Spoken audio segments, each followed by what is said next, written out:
안녕하세요. 역사 돋보기입니다. 한국사의 모든 전쟁들 중 가장 최근에 일어난 대규모 전쟁은 6.25 한국전쟁입니다. 사실상 우리가 살고 있는 현 대한민국은 6.25 한국전쟁을 기점으로 제대로 시작했다고 할 정도로 그 의의가 여러모로 중요하고 우리가 꼭 알아야 하는 전쟁입니다. 그래서 역사 돋보기의 전쟁사 6.25 전쟁 시리즈를 준비해봤습니다. 해방 후 38선을 기점으로 이북은 소련정이, 이남은 미군정이 실시되면서 분단의 조짐이 생겨났습니다. 통일정부를 수립하려던 노력들이 잇따랐지만 사상은 극단적으로 나뉘어져 타협의 여지가 없었고 결국 남북이 각각 단독 선거를 진행해 1948년 8월 15일 38선 이남에는 대한민국 정부가 수립되었고 1948년 9월 9일 38선 이북에는 조선민주주의인민공화국, 즉 북한 정부가 수립했습니다. 그리고 1950년 6월 25일 한국 전쟁이 시작했는데 그렇다면 이 2년 사이에 어떤 일들이 있었을까요?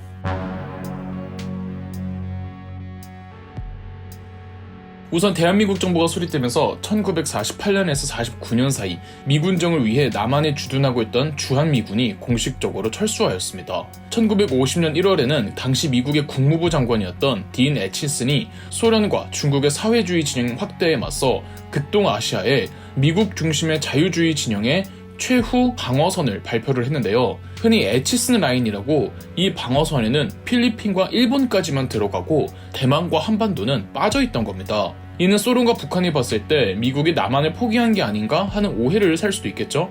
반면 북한은 소련으로부터 군사적, 경제적, 물질적 지원을 대폭 원조받고 있었습니다. 북한의 김일성은 소련의 원조를 받은 북한이 미군의 원조를 더 이상 못 받을 것 같은 남한을 적화통일시킬 수 있다고 판단했겠죠. 그런데 정확히 한국전쟁을 주도한 주체가 김일성이 스탈린을 설득해서인지 스탈린이 김일성에게 시켰는지는 해석이 분분합니다. 현재 한국은 김일성이 주도했다는 쪽에 쏠리고 있고 미국은 스탈린이 사주했다는 쪽을 믿고 있답니다. 여하튼 이러한 국제적 배경 하에 북한은 비밀리에 전쟁 준비에 돌입했으며 한국전쟁이 터지기 전에도 위도 38도선 부근에서는 소규모 국지전은 끊이질 않고 계속 일어나고는 있었습니다. 남한의 대한민국 정부도 북한이 대규모 전면전을 일으킬 거라고는 생각을 못했을 거예요. 이런 상황에서 1950년 6월 25일 새벽 4시 대규모 인민군이 38선을 넘었습니다. 옹진 반도에서부터 개성, 전곡, 포천, 춘천, 양양 등 11개 지점에서 4, 5만 정도의 북한군 선봉대가 90대가 넘는 전차로 기습해왔습니다. 작전명 폭풍이었죠. 이때는 토요일에서 일요일로 넘어가는 주말 새벽, 심지어 전쟁 발발 하루 전날 모내기 시즌이라 이 비상 경계령을 해제하고 농사일을 도우라는 지시에 따라 꽤 많은 사병들이 휴가를 나가 있는 상태였습니다. 더군다나 브라질 월드컵 시즌이라 전 세계가 월드컵에 집중하고 있던 약간의 방심하는 찰나에 북한이 남침을 해온 거죠.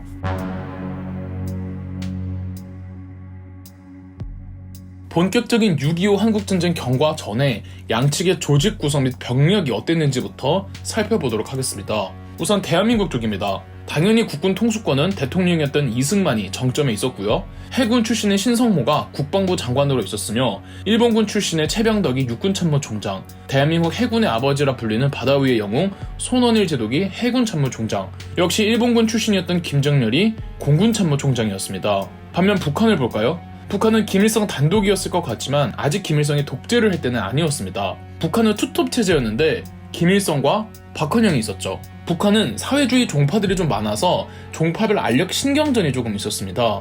북한 수립 당시에는 크게 세 가지 계파, 중국 공산당 지지를 받는 연안파, 소련의 지지를 받는 소련파, 그리고 국내 기반의 남로동파가 있었습니다. 김일성은 소련파, 박헌영은 남로동파였는데 북한의 첫 국가 수반 최고인민회의 상임위원장은 연안파 출신의 김두봉이었지만 김두봉은 허수아비에 불과했고 실권은 김일성과 박헌영이 쥐고 있었으며 북한의 남침 역시 김일성의 단독 작품이라기보다는 김일성과 박헌영의 공동 작품이었습니다. 김일성은 적화 통일을 하면 박헌영을 몰아내고 권력을 독점할 수 있다고 생각했고 박헌영은 기반이 남한이었던 만큼 북한이 남침을 하면 남쪽에 있는 남로당들이 일제히 걸기하여 오히려 김일성을 몰아낼 수 있다고 생각했습니다. 두 사람의 동상이몽이었죠. 조선인민군 총사령관은 최용덕이었는데 정작 최용덕은 남침에 회의적이었다고 합니다. 그렇다면 양측 병사 수와 무기를 한번 비교를 해볼까요? 6.25 전쟁 개전 당시 기준 국군의 경우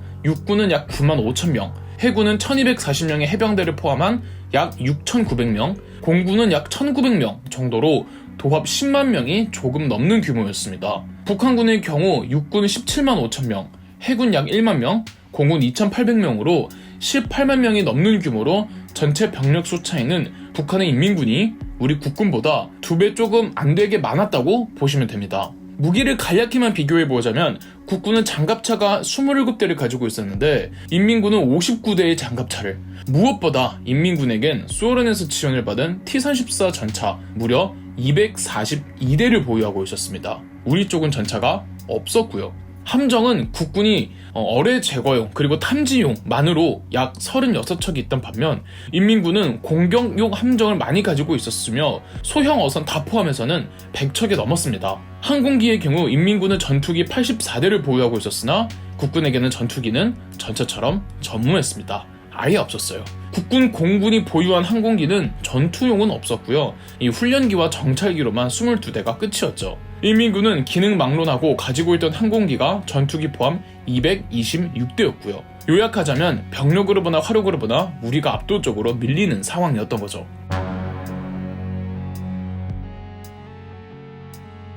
미국의 트루먼 대통령은 한국 시간으로 26일 새벽 4시에 유엔 안전보장이사회를 열어 북한에게 무력행위를 즉각 중단하라는 의안을 채택합니다. 물론 CR도 안 먹혔고 38선 넘어선 서부전선과 동부전선에서 치열한 전투가 오가고 있었습니다. 한국 전쟁에서 서부전선이라 함은 경기도 일대, 동부전선이라 함은 강원도 일대를 생각하시면 되는데요. 북한군의 전력은 이랬습니다. 서부전선에서 경기도 북부를 통해 서울로 진격하고 동부전선에서 강원도를 뚫고 쭉 내려가 경기 남부로 우회한 뒤 서울의 남쪽을 진격해 서울을 위아래로 포위할 생각이었습니다. 우선 서부전선 쪽을 보면은 개성과 파주 문산 쪽은 백선엽 장군의 제1사단이 맡고 있었는데 말씀드렸던 것처럼 병사 상당수가 휴가를 나가 있는 상태라 병사 수가 부족했고 그래도 계속 증원을 받으면서 28일까지 4일간 싸우지만 압도적인 북한군의 진격에 밀리다가 임진강 방어선을 적에게 내어주고 백선엽 대령은 시흥에서 집결하라는 지시와 함께 철수를 명령합니다. 6월 28일에 북한군이 김포와 서울, 강서, 양천구까지 진입합니다. 의정부 쪽에서는 국군 7사단이 항전을 하고 있었는데요. 주로 의정부, 동두천, 포천이 주요 격전지가 되었습니다. 국군 7사단은 26일 회심의 반격을 시도했지만 T-34 전차에 맞게 실패하고 27일경 의정부를 빼앗깁니다. 27일에 국군 7사단이 의정부에서 무너지니까 파주에 있던 제1사단도 28일에 철수 지시를 내릴 수밖에 없었던 거죠. 그런데 동부전선인 강원도에서는 의외의 선전이 있었습니다. 서울을 포위하기 위해서는 서부전선보단 동부전선에서 북한군이 기동력을 내세워야 했는데 춘천 홍천에선 국군 6사단이 있었습니다.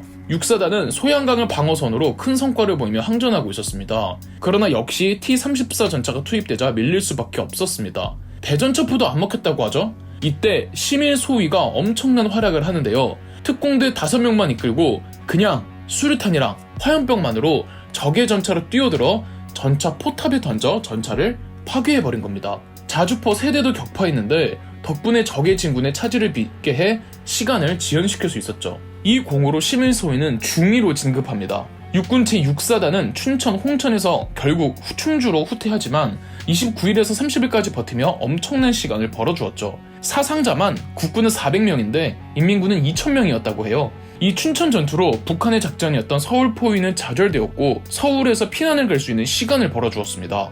개전 3-4일 서부전선과 동부전선에서의 싸움은 어차피 이기는 전투는 아니었고 그래도 며칠간 시간을 벌어준 의미 있는 싸움이었습니다. 하지만 결국 서울은 함락되고 마는데요.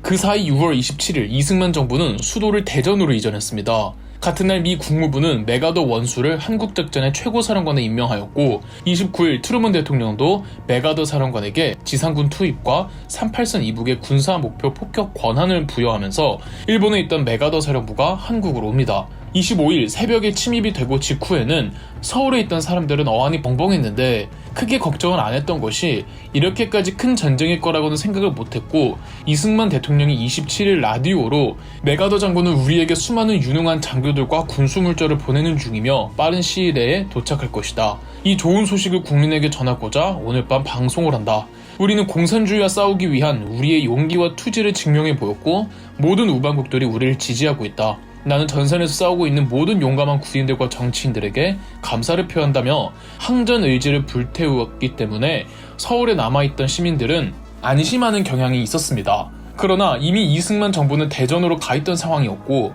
28일에 북한군이 현 서울의 강서구와 미아리까지 내려오자 포성과 총성을 듣고는 서울 시민들이 불이 나게 서울을 빠져나가려고 했습니다만 이 북한군이 한강을 못 넘게 한다며 국군이 당시에는 한강 인도교로 불리던 한강 철교를 아직 피난민들이 다 빠져나가지도 않은 상황에서 폭파시켜버립니다. 한강 인도교 폭파 지시는 최병덕 육군 참모총장이 내린 명령이었으며 최병덕 자체적인 판단이었는지 이승만 대통령이 시킨 일이었는지는 논란이 많습니다. 확실한 건 최병덕 육군 참모총장이 무능했다는 건데 이미 국군이 의정부를 탈환했다는 허위 보고를 이승만 대통령에게 보고하기도 했고 메가더가 최병덕 참모총장과 작전회의를 하는데 워낙에 감도 없고 생각해놓은 한강 방어 작전도 딱히 없고 답답한 소리만 해대자 메가더가 직접 이승만에게 최병덕 해임을 제안해왔다고 합니다. 6월 30일 육군 참모총장은 최병덕에서 정일권으로 교체되었습니다. 6월 28일 북한군은 서울 강북을 점령했고 이때부터는 한강 방어선 전투가 벌어집니다. 서울 다음 목표는 누가 봐도 수원이었고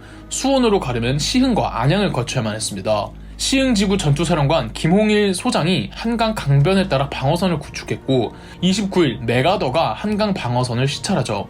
28일부터 7월 3일까지 한강 방어 작전이 전개됐는데요. 이 강북을 빼앗겼을 때 이미 서울은 함락된 것은 다름없었는데 그래도 국군이 6일간을 버틴 것은 아주 오래 버틴 것이었습니다.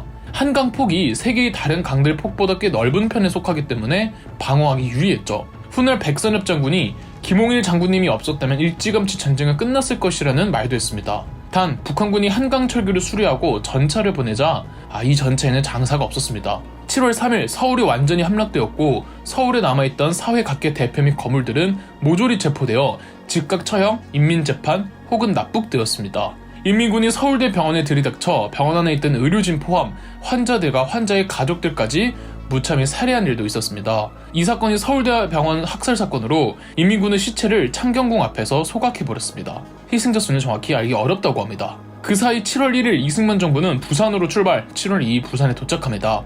같은 날 국군 공군은 미군으로부터 F-51 전투기 10대를 인수받습니다. 공군 최초의 전투기였죠.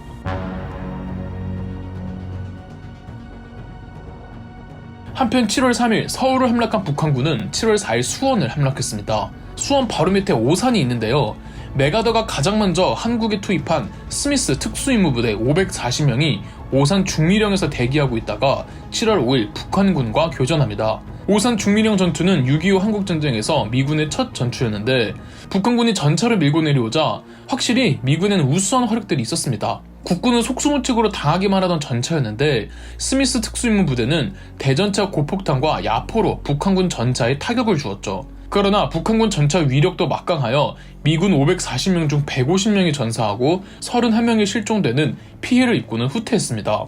한편 동부전선으로 가볼까요? 춘천 홍천에서 활약을 했던 6사단은 충주 방면으로 후퇴했고 동부전선 담당 북한군도 충북 방면으로 진군하고 있었는데 국군 6사단 중 7연대가 충북 음성의 동랑리에서 매복과 기습으로 북한군 1개 연대를 무찌르며 승리를 거두었습니다. 또 경북 상주 화령장에서도 국군 제17연대가 매복으로 아군 전사자 4명에 적군 전사자 356명을 낸 승리를 거두기도 했죠. 동랑리 전투와 화령장 전투가 판도를 뒤바꾸는 승리는 아니었지만 그럼에도 절망적인 전세에서 나름 단비 같은 승전보였습니다. 7월 6일부터는 미 공군이 평양, 대동강, 해주, 원산, 흥남 등에 폭격을 시작했고 7월 7일 오스트레일리아, 벨기에, 캐나다, 콜롬비아, 프랑스, 그리스, 에티오피아, 룩셈부르크, 네덜란드, 뉴질랜드, 필리핀, 태국, 터키, 영국, 남아프리카 연방 등 16개국 군대가 유엔군으로 편성되었으며 메가더가 유엔군 총사령관 원수로 임명되었습니다.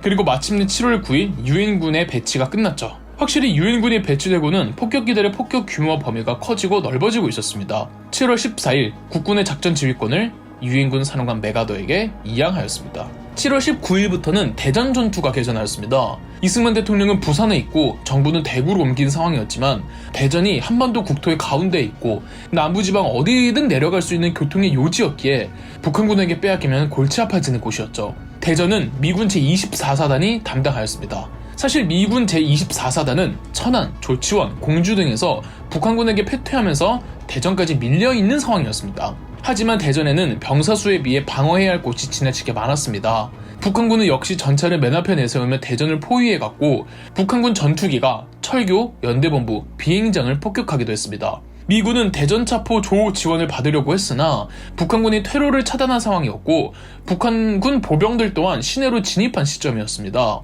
19일 밤과 20일 새벽 북한군의 산발적인 공격에 미군은 우왕좌왕하며 부대가 흩어지며 피해 규모는 더욱 커졌고 결국 철수 명령을 내렸습니다. 금산, 논산, 옥천, 퇴로를 이미 북한군이 차단한 상태라 미군은 철수하는 과정에서도 많은 사상자를 내야만 했습니다. 사단장과 연대장까지도 현장에서 싸울 정도로 전투는 치열했고 미군 제24사단 4,000명 중에 1,100명이 전사합니다. 사단장 윌리엄 D는 포로가 되어버리고요. 대전을 잃고 전세는 확실히 불리해집니다. 이 경기도를 통해서 내려온 북한군은 대전 점령 후 7월 23일 금세 전남까지 내려왔고 강원도에서 내려오던 북한군은 충북과 경북 일대까지 내려옵니다. 이처럼 7월 말이 되면 낙동강을 기준으로 그 바깥은 전부 북한군의 점령 지역이 됩니다. 6월 25일에 개전을 했으니 한 달 만에 낙동강 이북 전체를 다 내어준 거죠. 그나마 미 공군 폭격기들이 활약을 하고 있었고 8월 1일 국군과 유엔군은 낙동강을 최종 방어선으로 형성했습니다. 8월 18일에는 부산에 공식적으로 임시 수도로 삼았습니다. 이제 낙동강이 뚫리면 더 이상의 방어선은 없었습니다. 무조건 낙동강을 사수해야 하는데 설령 사수를 한다고 해도 어디까지나 방어에 성공하는 것일 뿐 그것이 반격으로 이어진다는 보장은 없잖아요. 상황은 대단히 절망적이었습니다. 최후 방어선이란 말은 이 낙동강 라인이 마지막 전선이고 여기가 뚫리면 더 이상의 희망은 사라진 채 우리의 패배로 전쟁이 끝이 난다는 의미였고 북한군 입장에서는 이 강 하나만 넘으면 전쟁에서 승리하고 적화 통일이 되기 때문에 공격하는 쪽이나 수비하는 쪽이나 모든 걸 다 쏟아 부어야만 했습니다. 전쟁을 유리하게 이끌어가려면 낙동강을 넘어서 다시 올라가 서울 수복하고 북한까지 점령해야 전쟁에서 이기면서 승리하는 거잖아요. 그런데 지금 당장 낙동강 방어도 겨우겨우 막는 바닥에 가뜩이나 당시 남한의 영토는 고작 경상남도에 불과하고 나머진 전부 북한에게 먹힌 상황에서 치고 올라간다? 현실적으로 말이 되지 않았죠. 이 사태를 타개할 수 있는 유일한 작전, 메가더 유엔군 총사령관은 북한군의 보급을 차단해버릴 수 있는 상륙작전을 고안합니다. 상륙작전을 고안해내더라도 그것을 계획하고 준비하는 과정이 순식간에 뚝딱 되는 게 아닙니다. 상륙작전을 한창 준비하는데 낙동강 방어선이 뚫리면 도루묵이죠. 메가더의 상륙작전 준비가 다 될 때까지 낙동강에서 선전을 해주어야만 했습니다. 이름하여 낙동강 방어전.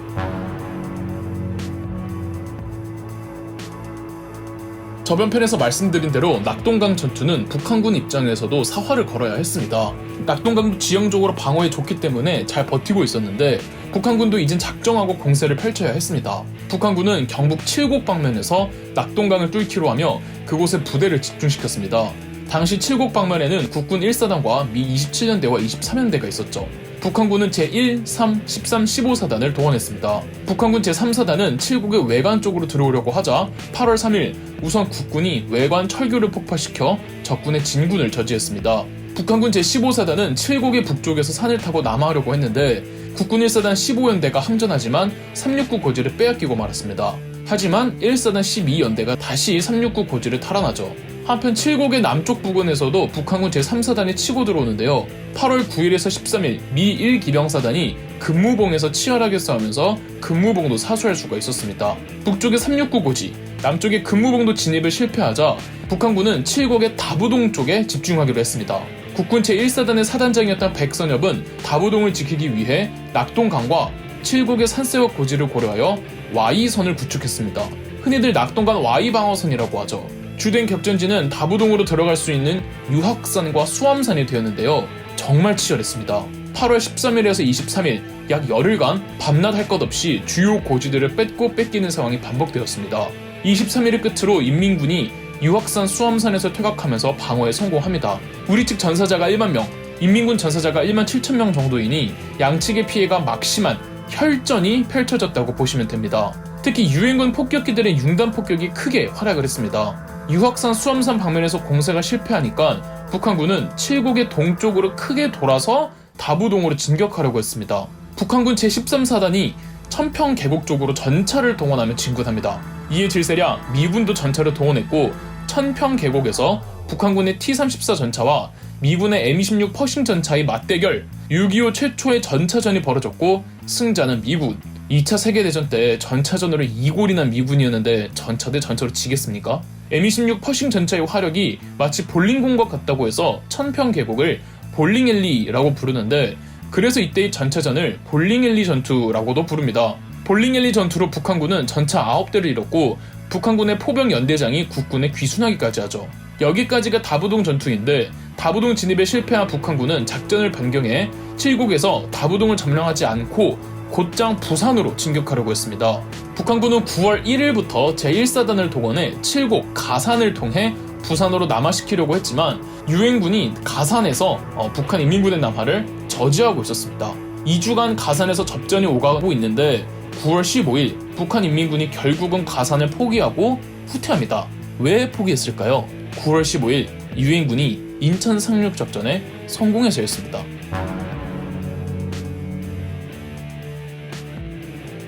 8월 내내 칠곡 다부동을 두고 국군과 유엔군이 낙동강을 사수해준 덕분에 메가더는 8월간 인천 상륙작전을 준비할 수가 있었습니다. 메가더는 일찌감치 인천 상륙작전을 주장하고 있었습니다. 다른 참모진들은 지금 낙동강 전선도 어떻게 될지 모르는 마당에 준비 시간도 너무 많이 걸리는 데다가 이렇게 어려운 임무를 위해 병력들을 많이 빼가면 정작 가장 중요한 낙동강 전선이 뚫릴 수 있다는 위험성이 제기되면서 이 작전은 폐기되어 버렸습니다. 그런데 조금씩 낙동강 전선에서 한국군과 유엔군의 승전 소식들이 조금씩 전해지면서 메가더는 다시 한번 인천 상륙작전을 꺼내듭니다. 단 메가더를 제외한 모든 제장 지휘 참모진들과 미국의 합동참모본부는 상륙 지점이 인천인 것에 대해 반대했습니다. 성공할 확률이 현격히 적다는 것이었죠. 실제 인천은 상륙해서 탈환하기가 매우 애매합니다. 상륙 작전을 하려면 해수욕장, 즉 모래사장이 필요합니다. 여러분 여름에 피서지로 서해안 잘 안 가시잖아요. 서해안에는 모래사장이 별로 없거든요. 좋아요. 어차피 동해안에 상륙할 수는 없고 무조건 상륙 작전을 감행하려면 서해안에 해야 하니까 그건 불리하되 전제 조건으로 깐다고 해도 인천 바다는 조수 간만의 차가 너무 큰 곳 중 한 곳입니다. 자칫하면 갯벌에 배들이 전부 빠져버려서 기동 불가 상태가 되어버리죠. 자칫이 아니라 그럴 가능성이 더 높았습니다. 더불어 해안선이 너무 복잡하고 인천 앞에는 월미도섬 때문에 작전함들의 기동에도 매우 불편했죠. 끝이 아닙니다. 인천의 해안가는 방어하기가 굉장히 좋은 지형입니다. 설령 상륙에 성공한다고 하더라도 북한 인민군이 열심히 방어하면 상륙으로만 끝이 나버릴 수 있다는 거죠. 이 모든 걸 감안해서라도 작전을 굳이 해야 한다면 정말 많은 병력과 선박이 필요한데 그럴 수 있는 여건이 도저히 안 된다는 거였죠. 참모진과 합동참모본부에서 메가더에게 반대할 때 모든 가능성을 따져서 계산을 해보니까 인천 상륙작전의 성공 확률은 5000분의 1이었다죠. 그래서 대안으로 나온 상륙 지점들이 군산, 평양 바로 밑에 남포, 평택이었습니다. 일단 평양 바로 밑에 남포는 낙동강 본부와 너무 거리가 멀고 평양 바로 밑이라 너무 위험해서 아웃. 평택은 반대로 상륙군이 투입되어야 할 서울이랑 너무 멀어서 아웃. 제일 가능성이 높은 건 군산이었습니다.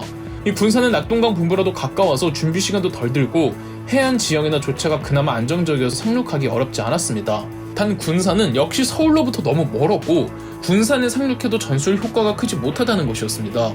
무조건 인천 상륙 후 한강으로 투입시켜야 북한군의 허리와 병참을 끊어버릴 수가 있었죠. 메가더는 혼자서 오로지 인천만을 고집을 했고 결국 최종 결정권자였던 메가더에 의해 8월 오퍼레이션 크로마이트, 일명 인천 상륙 작전이 결정되었습니다. 작전 날짜는 9월 15일. 인천에 성공적으로 상륙하기 위해서는 북한군의 시선을 돌릴 필요가 있었습니다.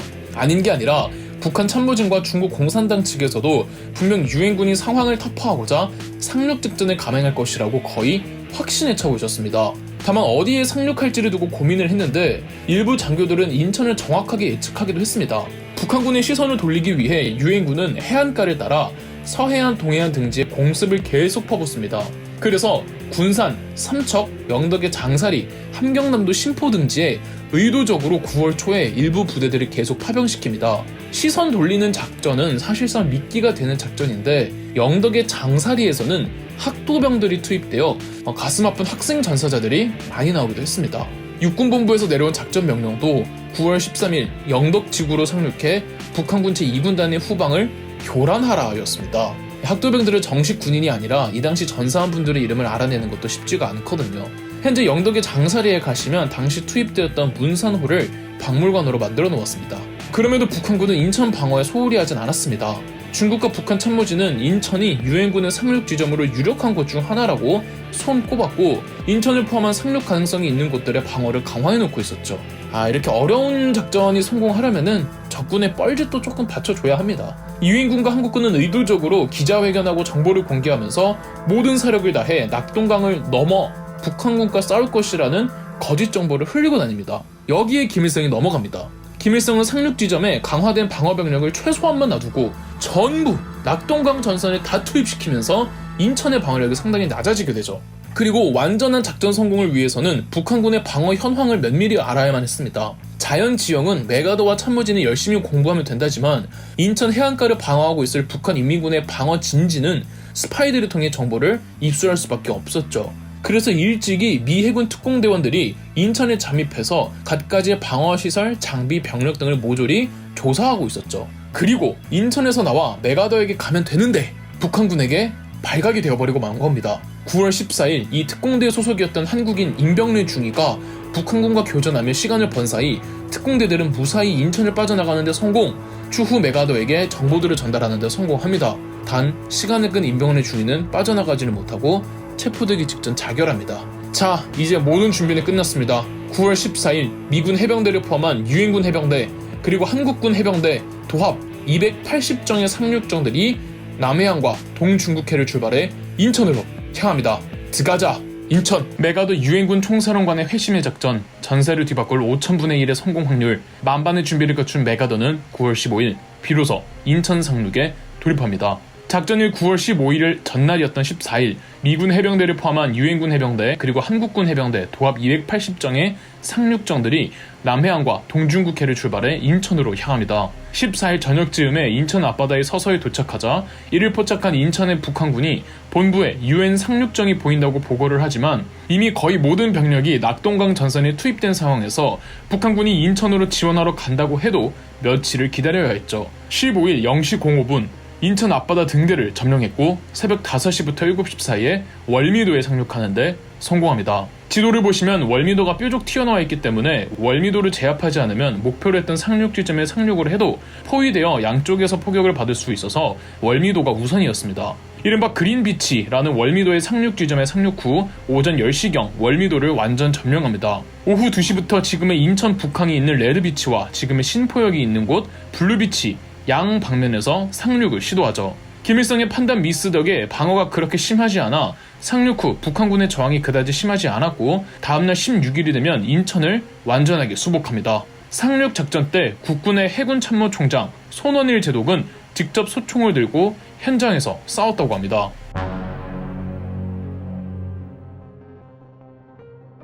유엔군은 곧바로 서울로 진격 9월 20일 영등포에서 시가전을 벌였습니다. 유엔군은 영등포에서부터 계속 북한 인민군을 몰아세우며 22일엔 노량진까지 진출합니다. 한강 쪽에 미 제1해병연대가 몰아붙이고 있었다면 서울 강북의 서쪽 신촌 일대에선 미 제5해병연대가 분전하고 있었습니다.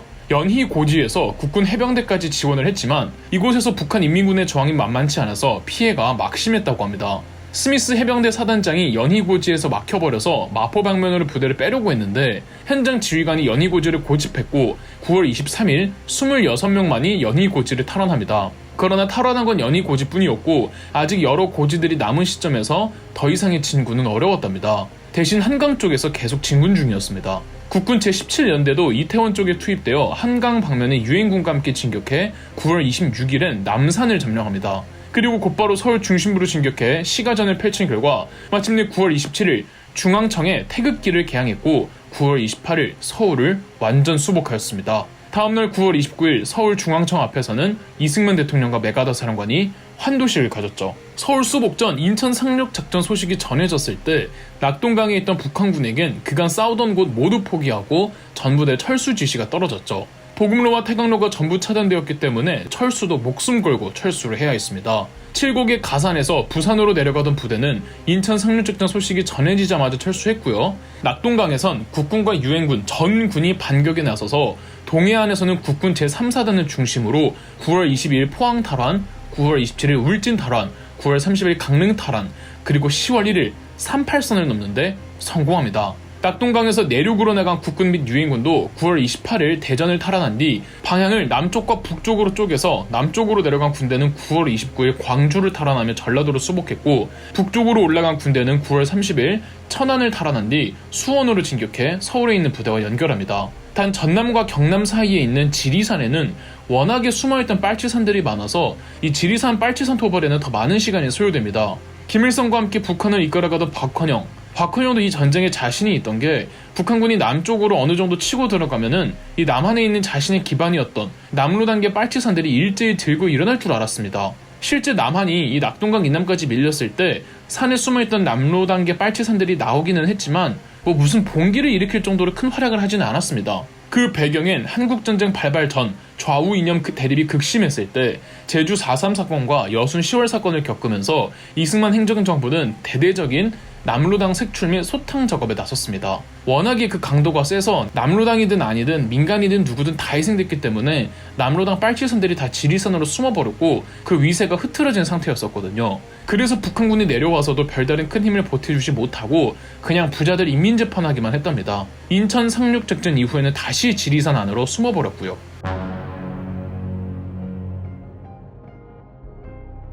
국군과 유엔군이 남한을 다시 회복했을 때 비극적인 사건이 일어났습니다. 바로 보도연맹 학살 사건인데요. 보도연맹은 한국전쟁 발발 전 이승만 정부가 반공정책의 일환으로 과거 공산주의자이거나 공산주의 단체에 가담했던 사람들 가운데 반공주의자로 전향한 사람들을 모아 만든 조직체로 과거 자신이 활동했던 행적을 반성하고 공산주의를 비방하는 선전 업무를 도맡았습니다. 그러나 보도연맹 가입 절차가 이 문제가 좀 컸는데요. 보도연맹에 가입시키는 수를 공무원들의 실적으로 계산하다 보니까 관공서에서 반강제로 아무나 다 보도연맹에 가입시켰습니다. 공산주의자 출신이 아니더라도요. 심지어 10대 학생들도 있었습니다. 쌀이나 밀가루 등을 무료로 배상해 줄 테니 사인만 하라고, 사인만 하면 애국하고 먹을 거 준다고 하니까 수많은 사람들이 그 명부에 자기 이름을 사인한 겁니다. 그게 보도연맹 가입자인 줄도 모르고요. 한국전쟁 발발 직전 보도연맹에 가입된 전국 회원수가 무려 30만 명이었습니다. 그러다 한국전쟁이 터지고 낙동강까지 국군이 밀리자 보도연맹 회원들은 북한군에게 잡혀서 기회주의자의 앞잡이, 반동분자로 낙인 찍혀 북한 인민군들에게 공개 인민재판을 통해 사형당하기 부지기수였습니다. 죽고 싶지 않으면 다시 공산주의자로 전향하겠다는 맹세를 해야 했죠. 이러니 보도연맹이 다시 공산화됐다며 부풀려진 채로 소문이 일파만파 퍼졌고, 대한민국 행정당국은 보도연맹이 대한민국을 배신했다고 판단 내렸습니다. 인천 상륙작전으로 국토수복 후 이승만 대통령은 보도연맹에 대한 가혹한 처벌과 보도연맹에 조금이라도 연루된 자들은 직결처분 내지 처형 지시를 내렸습니다. 보도연맹은 북한인민군에게 붙은 배신자들이라는 이미지가 퍼져나갔고, 안 그래도 전쟁 때문에 북한인민군과 공산주의자들에 대한 증오감에 불타던 사회적 분위기 속에서 전국적으로 보도연맹 회원들에 대한 끔찍한 대학살이 재앙되었습니다. 그러나 보도연맹 가입 과정에서 무리한 실적 올리기 경쟁으로 인해 공산주의와 아무런 연관이 없는 사람들이 태반이었고, 이 사람들 다 아무런 재판 없이 야산에 끌려나가 총살당했습니다. 그리고 보도연맹 회원이 아니어도 민가에서 그저 마음에 들지 않는 사람들, 개인적 원한을 가지고 있는 사람들을 보도연맹으로 몰아가 무고한 민간인들도 조사 과정 없이 무차별적으로 죽어나갔죠. 이렇게 무작위로 민간인들을 학살했기 때문에 누가 어디서 얼마나 어떻게 처형당했는지는 지금까지도 완벽하게 알아낼 수가 없습니다. 신원이 파악 가능한 희생자들은 극소수입니다. 유골이 발견되어도 주인을 알 수가 없죠. 10대 학생들과 어린아이들까지도 있었고요. 이 사건이 보도연맹 학살 사건입니다. 지금까지 조사를 끝내 유골도 찾고 파악한 보도연맹 희생자 수는 약 5,000명 정도이고, 파악을 할 수 없는 희생자 수는 약 10만에서 20만 명으로 추산하고 있습니다.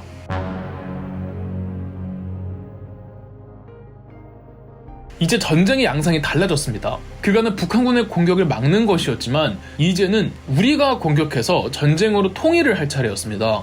10월 1일 메가더는 김일성에게 항복을 요구했지만 김일성은 도리어 중국의 마오쩌둥에게 파병을 요청했습니다. 한편 동해안에서는 이 38선을 도파한 국군 3사단이 양양, 고성을 거쳐 10월 8일에는 원산 전투가 시작되었고 10일 원산을 점령하는 데 성공합니다. 서부전선과 중부전선에서도 10월 7일 국군 4개 사단이 38선을 돌파했고 10월 9일에는 유엔군도 북진을 개시했습니다. 유엔군의 북진이 다소 늦어진 건 유엔군 파병의 목적은 방어였지 공격을 위해서가 아니라는 여론에 따라 논쟁이 좀 있었거든요. 10월 11일에 김일성이 북한군에게 죽을 때까지 싸우자고 북한군에게 최후 저항 명령을 방송합니다. 그리고 본인은 신의주 쪽으로 튀죠. 여차하면 중국으로 도망칠 수 있게요. 10월 12일 국군 1사단이 해주를 점령했고요. 10월 14일 척준경의 고향으로 유명한 황해도 곡산을 점령합니다. 원래 국군 1사단 목표는 황해도가 끝이었거든요.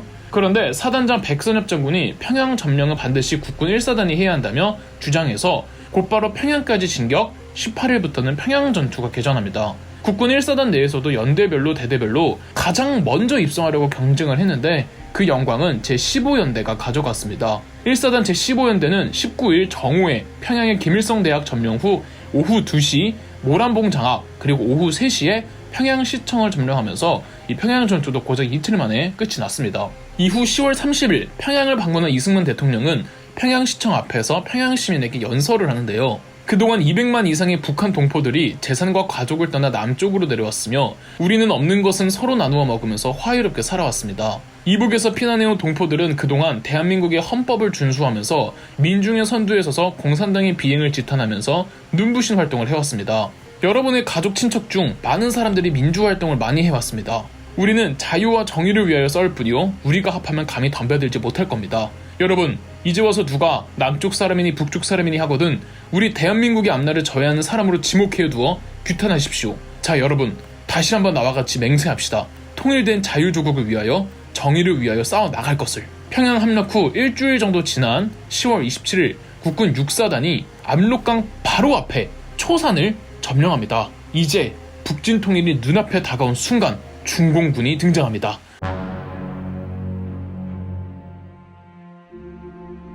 압록강의 그 어마무시한 중공군을 본 국군과 유엔군은 당황하여 초산을 점령하자마자 곧바로 빠르게 후퇴했습니다. 한반도 거의 최북단 10월 말이라는 맹추위에 초산을 점령한 국군 6사단은 산악행군을 하며 후퇴했습니다. 국군 6사단이 어딥니까? 6.25 전쟁 처음 터졌을 때 동부전선 춘천과 홍천에서 북한군 기습 맹공을 막아내며 북한군 작전을 좌절시켰던 부대 아닙니까? 국군 6사단은 질서정연하게 피해를 최소화하며 후퇴했습니다. 그런데 미군이 과연 중공군의 압록강 도강을 모르고 있었을까요? 2차 세계대전 때 정보전에서 세계 최강이었던 미국이 다 알고 있었습니다. 그런데 중공군에 대한 데이터베이스가 없었습니다. 그간 미국이 인지하고 있던 중국군은 장제스의 국민당 군사였죠. 그런데 이번엔 마오쩌둥의 중공군이란 말이죠. 중국 군대는 일본 군에게 패배만 하던 군대라는 인식 때문에 가뜩이나 공산당 군대이니 메가더는 중공군을 매우 얕봤으며 언젠간 중국이 북한을 지원할 수도 있겠다라는 생각은 누구나 할 수 있었어요. 단 그 정도 규모일 줄은 몰랐던 거죠. 중공군 사령관 팽더화이가 지휘하는 중공군의 수는 무려 27만 명이었습니다. 평양을 점령했던 백선엽 장군의 국군 1사단은 평안북도 운산까지 진군해 있던 상태였습니다. 운산에서 기습적인 총성과 포성의 교전을 하였는데 다행히 북한군인 줄 알았으나 잡아온 포로를 보니 중공군이었던 겁니다. 심상치 않음을 감지한 미군도 2개 연대를 10월 30일 운산에 보냈고 중공군도 운산에 집결하더니 11월 1일 운산에서 대규모 전투가 벌어졌습니다. 전세가 불리하자 미군의 사단장은 철수 지시를 내렸습니다만 중공군의 공격은 매서웠습니다. 국군 1사단 15연대가 미끼가 되어주었음에도 몇몇 부대는 철수에 성공했지만 몇몇 부대는 큰 피해를 받았습니다. 미끼가 되어준 1사단 15연대야 말할 것도 없고요. 국군 1사단과 미 제1기병사단은 청천강까지 후퇴하는데 만약 청천강을 중공군에게 빼앗기면 곤란했습니다. 전쟁에서는 언제나 강이 방어선 역할을 해주기 때문이죠. 인근 평안남도 개천군에서 국군 7사단도 중공군의 공격을 받았으나 11월 2일 국군 7사단이 비호산을 사수하며 방어에 성공했습니다. 중공군이 비호산에서 막힌 덕분에 청천강까지 내려오질 못했고 천만다행으로 청천강을 방어선으로 구축할 수가 있었죠. 국군과 유엔군은 청천강을 따라 평안북도에서는 박천, 태천, 영변을, 평안남도에선 안주, 개천, 덕천을 방어하며 이른바 청천강 전투가 개전했습니다.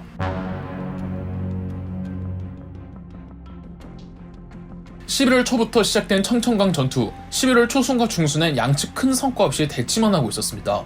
아직 유엔군은 중공군의 규모가 얼마나 있는지 정확하게 파악을 못하고 있어서 정찰기를 계속 보내면서 자료를 수집 중이었습니다. 그런데 그간 미군이 2차 세계대전에서 싸운 일본군과 중공군은 확실히 달랐습니다.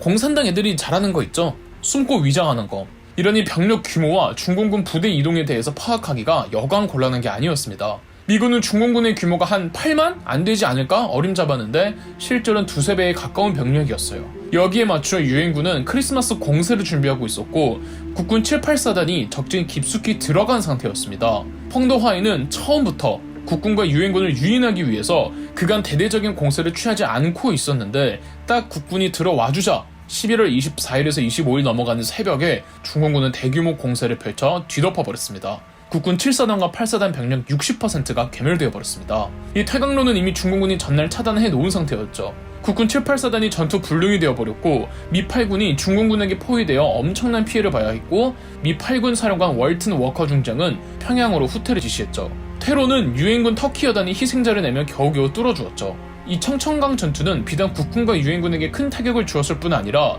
중공군이 미군의 우수한 화력의 병기를 노획해버리기도 했죠. 12월 1일 미 제8군은 평양 바로 위쪽에 평안남도 숙천 순천의 새로운 방어선을 구축하고 있었습니다.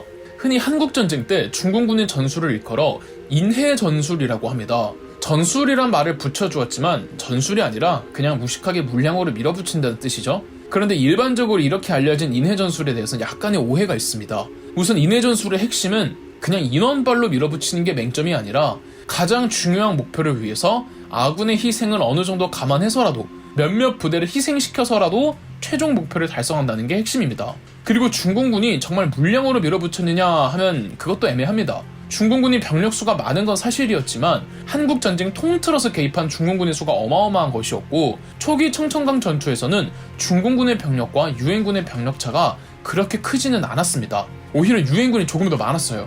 오히려 중공군은 닭도령 전술이 아니라 특유의 위장 전술로 숨고 은밀하게 기동하거나 매복을 한 탓에 유엔군이 파악을 하기가 어려웠고 여기에 크게 당한 거랍니다.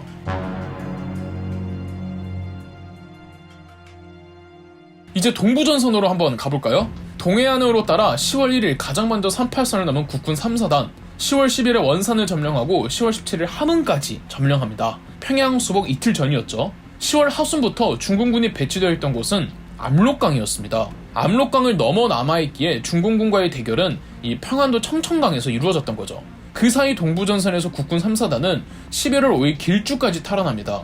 여기에 미 제7사단이 함경도 방면으로 지원까지 옵니다. 중공군이 밀고 내려온 서부전선과는 달리 이 동부전선에서는 국군과 유엔군이 더 진격을 합니다. 미 제7사단은 11월 17일부터 압록강과 두만강 사이의 강을 맞대고 있는 해산진에서 영하 30도라는 혹독한 추위를 이겨가며 11월 21일 해산진을 점령합니다. 그리고 청천강에서 이제 막 중공군이 공세에 뛰어들어 국군 7, 8사단과 미 제8군단 덮치고 있을 무렵 11월 26일 국군의 수도사단이 함경도에 청진을 돌입해 탈환을 합니다. 서부전선 청천강 쪽에선 중공군에게 계속 밀리고 있는 상황에서 동부전선에서는 함경도 끝까지 진출하며 크게 활약을 하고 있었죠. 함경도 쪽엔 국군 제3사단이랑 수도사단이 있었고 유엔군 쪽에는 미 제3사단, 7사단 그리고 해병대 1사단이 있었습니다. 두만강 쪽으로 더 진격할 수 있었는데 지금 서부전선이 초토화되고 있잖아요. 그래서 동부전선에 있던 미 해병대 1사단이 서부전선으로 투입해 지원하기로 했습니다.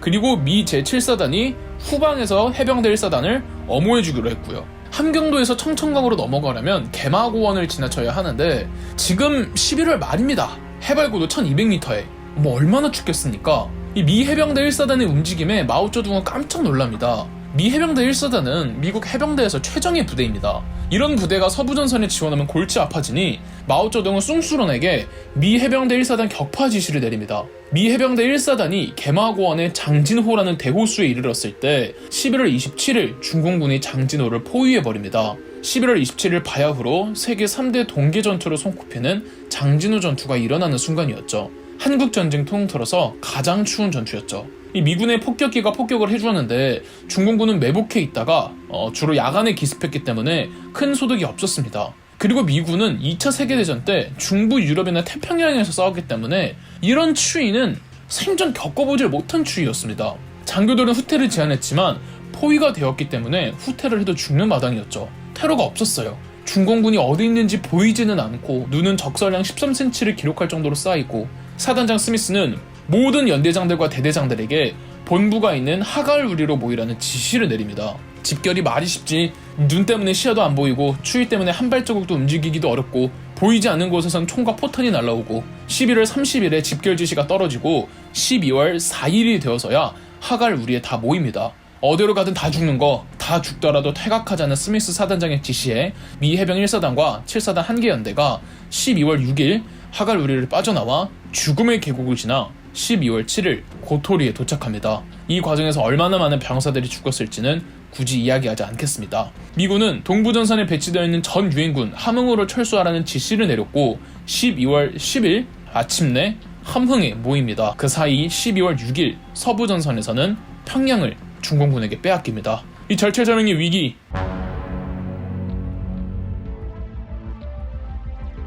흥남에서 철수할 인원은 그저 병력만 있진 않았습니다. 병력 10만 명에 민간인 9만 8천 명, 그리고 1만 7,500대의 차량과 35만 톤이 넘는 물자를 수송하는 대규모 철수 작전이었죠. 배 여러 척을 동원해서 철수를 진행할 예정이었는데 민간인들이 너무 많이 몰린 겁니다. 당시 민간인들은 부산으로 가지 않으면 전쟁에 휘말려 다 죽을 거라는 확신에 찬 두려움이 있었다고 하네요. 철수작전으로 200척이 동원되었지만 문제는 준비한 배로는 도저히 민간인들을 수용할 수가 없어서 미군은 민간인들을 많이 싣지 않으려고 했다는 거죠. 이때 국군의 김백일 장군이 군단장 에드워드 알몬드한테 가서 이 피난민들을 버리면 국군은 철수하지 않고 여기서 남아 죽을 때까지 싸우겠다고 합니다. 이때 큰 활약을 한 사람이 있었는데 바로 20살의 에드워드 알몬드 통역병 현봉학 박사였습니다. 배들 전부 차례차례 출항하는데 당시 항해사의 회고에는 부두에는 배를 타지 못한 사람들이 아우성이었습니다. 선두 쪽이 문을 닫을 때는 미처 배 안으로 들어가지 못한 피난민이 문 사이에 끼어 허덕이다가 바다에 떨어지기도 했습니다.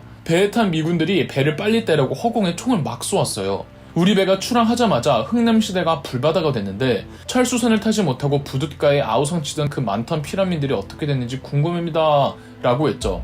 어떻게든 배에 타려고 쇠문에 매달리고 끼이고 난리도 아니었다죠. 이제 마지막 메러디스 빅토리오 하나 남아있었는데 여전히 민간인들이 많이 남아있었습니다. 여기서 현봉학 박사는 선장이었던 레너드 라루에게 저 피라민들을 버리지 말라며 간곡하게 부탁을 하자 레너드 라루 선장은 배에 실었던 모든 무기와 물자를 버려 무게를 줄이고 남아있던 피난민 1만 4천 명을 전부 태웁니다. 레너드 라루 선장은 이렇게 회고하는데요. 북한 피라민들이 선창에 때를 지어 있었습니다. 그들은 수레로 나를 거나 들 것 혹은 끌고 다닐 수 있는 것은 모두 가지고 나왔습니다. 그들 옆에는 놀라운 병아리들처럼 아이들이 있었습니다. 거의 덩키르크에 준하는 최대의 규모의 철수작전이었습니다. 마지막 배였던 메러디스 빅토리오는 12월 23일 흥남 부두를 출발해서 24일 목적지였던 부산에 도착하지만 부산에 너무 많은 피난민들이 몰려서 25일 거제도에 도착합니다. 수용 인원이 2,000명인 배에 1만 4천 명이 탔다 보니 위생은 최악이었고 다들 앉지도 못한 채 계속 서 있었다고 합니다. 이건 비단 마지막 메러디스 빅토리오뿐 아니라 앞서 출항한 다른 배들도 민간인들을 빼곡하게 차 있었습니다. 그럼에도 메러디스 빅토리오에서 죽은 인원 없었고요. 오히려 인원이 늘어났는데요. 배 안에서 철수 중에 5명의 아이가 태어난 겁니다. 훗날 메러디스 빅토리오는 단일배로 가장 큰 규모의 구조작전을 수행했다는 기록으로 기네스에도 등재됩니다. 한편 중공군과 북한군은 계속 남하를 했는데요. 함경도를 지나 강원도에선 다시 한번 국군 3사단이 춘천, 홍천에서 북한군의 공격을 잘 막아내고 있었습니다. 북한군의 유격 게릴라 전술을 다 막아냈는데 마지막 12월 31일 중공군이 가세한 힘으로 결국 춘천과 홍천을 빼앗깁니다. 비슷하게 임진강 파주에서 이번에도 국군 1사단이 중공군과 임진강 사수전을 벌였는데요. 이른바 중공군의 신정공세라고 1월 1일에 대규모 공격 지시를 내립니다. 마오쩌둥은 유엔군보다는 상대적으로 힘이 떨어지는 국군을 노렸습니다. 유엔군도 빠르게 임진강에서 국군 1사단을 지원을 해주었는데요. 상황이 도저히 여의치 않아서 미 8군 단장 리즈웨이가 백선엽 장군을 잘 설득해 임진강을 포기하고 한강으로 철수합니다. 임진강까지 북한군이 내려오니 서울도 위태위태했고 이승만 대통령은 1월 2일 서울에서 철수, 1월 4일부터 서울 시민들도 피난을 떠나가기 시작했습니다. 당시 온도 영하 15도였고요. 이른바 1.4 후퇴였으며 이날 서울도 함락되고 말았습니다. 중공군과 북한군은 맹공에 나서서 서부전선, 동부전선 할 거 없이 1월 중순까지 충주, 영월, 오산까지 내려옵니다. 메가더 총사령관은 고민을 해야 했습니다. 개전 초기 우리가 밀릴 때 인천 상륙 작전으로 판도를 확 뒤바꾸지 않았습니까? 인천 상륙 작전처럼 작금의 불리한 전세를 전환시킬 수 있는 방법, 바로 원자폭탄이었습니다. 그렇게 항복 안 하겠다고 고집부린 일본을 바로 굴복시켰던 원자폭탄. 메가더는 트루먼 대통령에게 핵폭탄 사용을 적극 주장했습니다. 하지만 트루먼 대통령은 원자폭탄 사용은 신중해져야 할 필요가 있다며 메가더의 요청을 거절했고 메가더와 트루먼의 갈등이 노골적으로 점화됩니다.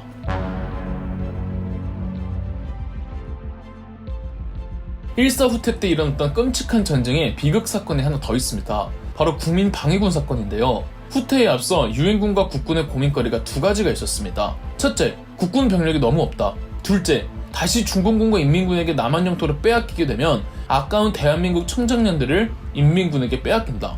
그렇다면 아직 중공군과 인민군에게 남한 영토를 빼앗기기 전에 국군이 먼저 병력으로 활용 가능한 인력들을 군대화하면 병력도 보충되고 아까운 인력을 적군에게 빼앗길 일도 없겠죠. 정식 군인은 아니기 때문에 이들을 제2국민병이라고 불렀고 제2국민병으로 이루어진 부대가 바로 국민방위군이라는 이름의 부대였습니다. 국방부에서 이 국민방위군 모집을 한다고 공고를 내리자 정말 많은 수의 사람들이 몰렸습니다. 한데 잠시나마 북한 인민군 치하에 있어 봤던 사람들이고 원치 않던 인민군에게 합류해 강제적으로 국군과 싸웠던 이 사람들 입장에서는 지금 딱 봐도 유엔군과 국군이 밀리는 바당에 그때의 악몽이 또 일어날 바에야 차라리 군인이 되어 싸우는 편이 더 낫다고 생각했죠. 중공군의 진격 속도가 너무 빨라서 빨리 서울 경기 지역의 청장년들을 모아다가 이 지역의 청장년 세대들을 다 소개해버려야 했죠. 그렇게 모인 국민방위군이 무려 60만 명이었고 국민방위군 사령관은 우익청년단체 대한청년단의 단장 김윤근, 방위군의 부사령관은 우익계열 독립군 출신의 유니컨이었습니다. 이 창덕군 후원에서 출발한 국민방위군은 정식적인 병사들이 아니었던 터라 국방부는 우선 이들을 위험지대인 서울 경기 지역에서 빼내고 기초 군사 훈련을 시켜야 해서 후방의 훈련소로 이동합니다. 그렇다면 이들을 인솔할 현장 장교들을 붙여줘야 하잖아요. 인솔자들은 정식 장교들이 아닌 그저 우익 청년단체에서 활동하는 사람들 가운데 갑자기 장교직위가 하사된 비전문 장교들이었고 그 수도 매우 적었습니다. 국민방위군 사람들은 사실상 본인들이 알아서 지정된 후방의 훈련소로 가야만 했습니다. 차량 지원 없이 후방까지 맨발로 걸어가야만 했고 심지어 주요 교통로는 유엔군이 작전상 차단할 수밖에 없어서 산과 등 매우 험한 길을 통해 가야만 했습니다. 날은 추운데 보급된 옷들도 없었고 2인당 한 장의 가마니가 끝이었고 식량조차 지급되질 않았죠. 왜 이렇게 됐을까요? 우선 처음 국민방위군 기획 단계에서 국방부는 예산안 편성이 되지도 않은 채 기획안을 통과시켰습니다. 국민방위군을 관리할 예산을 부랴부랴 만들어서 그 조달 과정도 급하게 구축하다 보니 그 예산이 중간에서 수도 없이 많이 새어 나갔던 겁니다. 특히 사령관이었던 김윤근과 부사령관 유니컨의 주머니로 들어갔죠. 횡령한 예산이 그 당시 돈으로도 무려 50억 원이 넘었습니다. 국민방위군 전체의 20%가 중간에 추위와 배고픔으로 사망했으며 사망자 수는 10만 명 정도라고 하지만 실제로는 더 될 것으로 보이며 사실 추산이 불가능합니다. 설령 도착한 나머지들도 도저히 사람 꼴이 아니었고 도착한 훈련소에서도 이들을 수용할 여건이 안 된다며 다른 훈련소로 보내버리기도 했죠. 이 대규모 인원이 전국을 돌고 거짓골을 하면서 이 군인이라고 하면서 밥을 빌어먹으니 목격담이 전국적으로 속출했고 국방부에까지 항의 건의가 빗발쳤던 겁니다. 신성모 국방부 장관과 김윤근 사령관은 국민방위군 운영에 아무런 문제가 없다고 시치미를 떼지만 헌방사령대의 조사로 쉽게 이 비리들이 다 까발려집니다. 1951년 5월 국민방위군을 공식적으로 해산하기로 했고 국민방위군 사건에 대한 실망으로 이시영 부통령은 자진사퇴를 했으며 신상복 국방부 장관은 해임됐고 육군 참모총장까지도 교체되었습니다. 연이은 재판 끝에 주범인 사령관 김윤근, 부사령관 유니컨 등 5인이 공개 처형되었죠.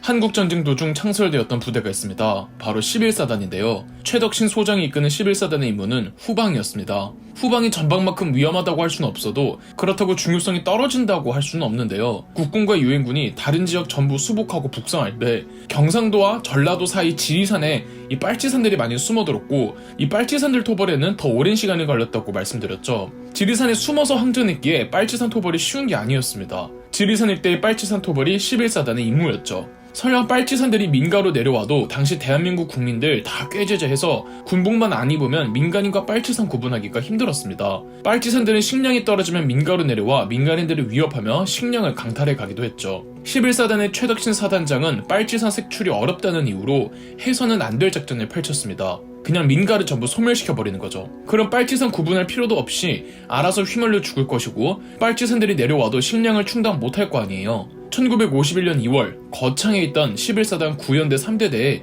이런 작전 명령이 내려옵니다. 작전 지역 안의 인원을 전원 총살하라. 빨치산들의 근거지가 되는 건물은 전부 소각하라. 적의 보급품이 될 수 있는 식량과 기타 물자는 안전한 지역으로 후송하거나 불가능한 경우 소각하라. 그렇게 거창의 몇몇 마을들이 잿더미로 변해버립니다. 어린아이부터 노인들까지도 다 희생되었죠.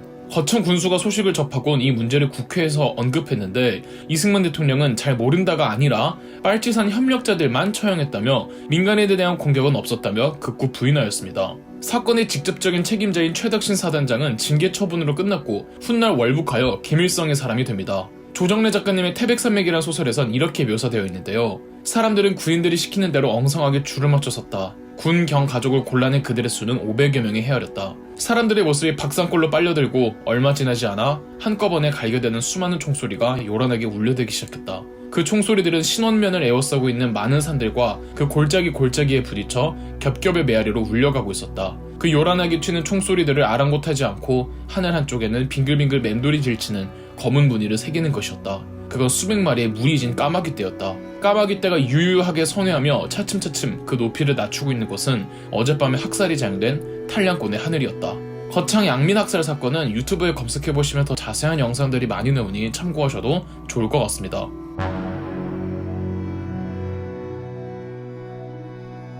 1월 4일 서울을 중공군과 북한군에게 빼앗기고 1월 말까지 중공군과 북한군은 위도 37도에 해당하는 지역, 예컨대 경기도 중남부, 충북, 강원도 남부까지 내려옵니다. 비록 북쪽에선 중공군의 급작스러운 공격으로 밀렸지만 국군과 유엔군도 잘 항전하여 전선은 이곳 중부에서 고착화되었죠. 6.25 전쟁 개전 초기 밀릴 때 메가더가 있었다면 1.4 후퇴 후 밀릴 때는 이 사람이 있었습니다. 다른 편이면 정말 무섭고 같은 편일 땐 부담스러울 정도로 믿음직스러운 사람, 마음만 먹으면 어디든 석기시대로 만들어버리거나 최소한 쑥대밭이 만들어버릴 수 있다고 하는 사람, 바로 커티스 르메이였습니다. 커티스 르메이는 2차 세계대전 때 육군 항공대 소속으로 일본 본토 폭격을 지휘했는데 폭격 작전으로 일본을 아주 털털 털었습니다. 커티스 르메이는 이런 말을 한 적이 있죠. 전시에는 무고한 민간인이 없다고. 커티스 르메이는 아주 악독스러운 융단 폭격으로 적에게 엄청난 공포감을 심어주는 전략이 주특기였습니다. 이번에도 마찬가지였습니다. 커티스 르메이는 주요 전선에 어마어마한 B-29 폭격기로 엄청난 폭격을 퍼붓습니다. 몇 가지 사례만 보자면 1월 9일엔 폭격기 300대가 평양을 덮쳤고요. 1.4 후퇴 때 이후로는 이 원주가 주요 공방전이 되었거든요. 이 원주에도 셀 수 없을 정도로 폭탄을 투하했습니다. 덕분에 1월 19일 유엔군이 원주를 탈환해내고 또 뺏기자 1월 21일에 한 번 더 재탈환합니다. 1월 26일엔 수원을, 1월 28일엔 영월을, 1월 30일엔 강릉을 탈환합니다. 그러니까 유엔군과 국군 모두 이제 어느 정도 중공군의 게릴라 전술에 익숙해졌다는 뜻이며 커티스 르메이의 융단 폭격도 매우 중요하게 작용했습니다. 그리고 2월 10일엔 대단히 중요하지만 잘 알려지지 않은 작전이 있었습니다. 바로 제2차 인천 상륙 작전인데요. 이번엔 국군 해군의 힘만으로 추진한 작전이었습니다. 국군의 해군과 해병대 1개 중대가 2월 10일 인천에 상륙 후 안전하게 교두보를 확보했습니다. 상륙 전 한포 사격으로 인천의 북한군이 다 도망쳤다고 하더라고요. 상륙을 한 해군과 해병대는 곧장 인천시청까지 진격했고 다음날 2월 11일 지원부대가 도착하여 인천을 탈환합니다. 이제 국군과 유엔군이 수도권까지 반격해 치고 올라와야 하는 상황에서 제2차 인천 상륙작전의 성공은 전세에 크게 기여해 주었습니다. 그리고 국군과 유엔군이 서울을 목표로 할 수 있도록 해준 결정적인 승리가 하나가 더 있었으니 2월 13일에서 15일까지 경기도 양평, 지평리에서 이루어진 지평리 전투였습니다. 지평 막걸리의 그 지평이 맞습니다. 이 중부 지역에서 고착된 전선이 국군과 유엔군의 활약으로 도시 하나둘을 탈환해 갔다고 말씀드렸잖아요. 그렇게 계속 조금씩 진군을 하다가 수세에 몰린 중공군이 2월 11일에 작정하고 대규모 공세를 해옵니다. 중공군의 급발진에 많은 국군과 유엔군대를 뒤로 후퇴했는데 그 과정에서 제대로 후퇴를 못한 미 제23연대가 경기도 양평 지평리에서 고립되어 버린 겁니다. 포위가 된 제23연대였지만 치열하게 저항했고 특히 유엔군 소속으로 와있던 프랑스군이 총검 돌격을 한 백병전에서 크게 활약해준 덕분에 시간을 벌었고 2월 15일 M4 셔먼 전차와 M46 패튼 전차 등 이 전차 대대를 이끌고 미 제5기병연대 일명 크론베즈 특수임무부대가 구원을 와준 덕에 압도적인 미국 전차의 공격으로 중공군을 패퇴시켰습니다. 지평리 전투는 중공군이 이겨야만 하는 전투였습니다. 중공군의 공세에 유엔군과 국군이 전부 후퇴했을 때 미처 후퇴하지 못한 부대를 공격하는 일이었으니까요. 그런데 공격이 막히고 도리어 후퇴하면서 이 야심찬 중공군의 공세는 무의미해졌고 오히려 후퇴해 있던 유엔군과 국군이 다시 수도권 방면으로 진군합니다. 거기다가 불과 며칠 전 국군 해군이 제2차 인천 상륙작전에 성공해 서울 서쪽으로도 진군하고 있는 상황, 서울을 재탈환하는 건 시간 문제였습니다.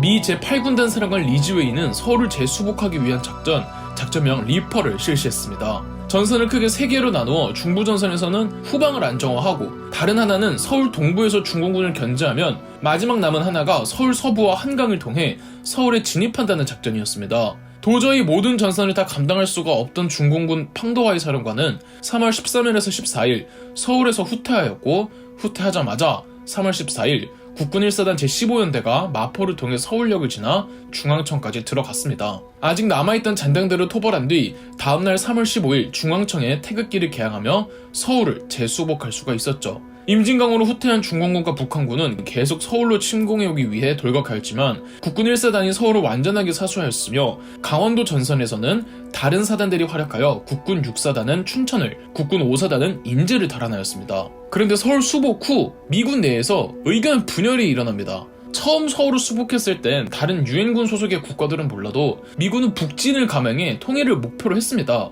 하지만 중공군의 개입 등으로 밀렸다가 겨우 현상 유지까지만 회복했죠. 이러니 2차 서울 수복 후에는 그때처럼 더 북진해야 한다는 쪽과 전선을 이대로 유지하면서 협상을 이끌고 가야 한다는 쪽으로 나뉘는 거죠. 메가더 유엔군 총사령관은 당연히 전자였습니다. 더 치고 올라가자는 정도가 아니라 메가더는 꾸준히 원자폭탄 사용을 고집했습니다.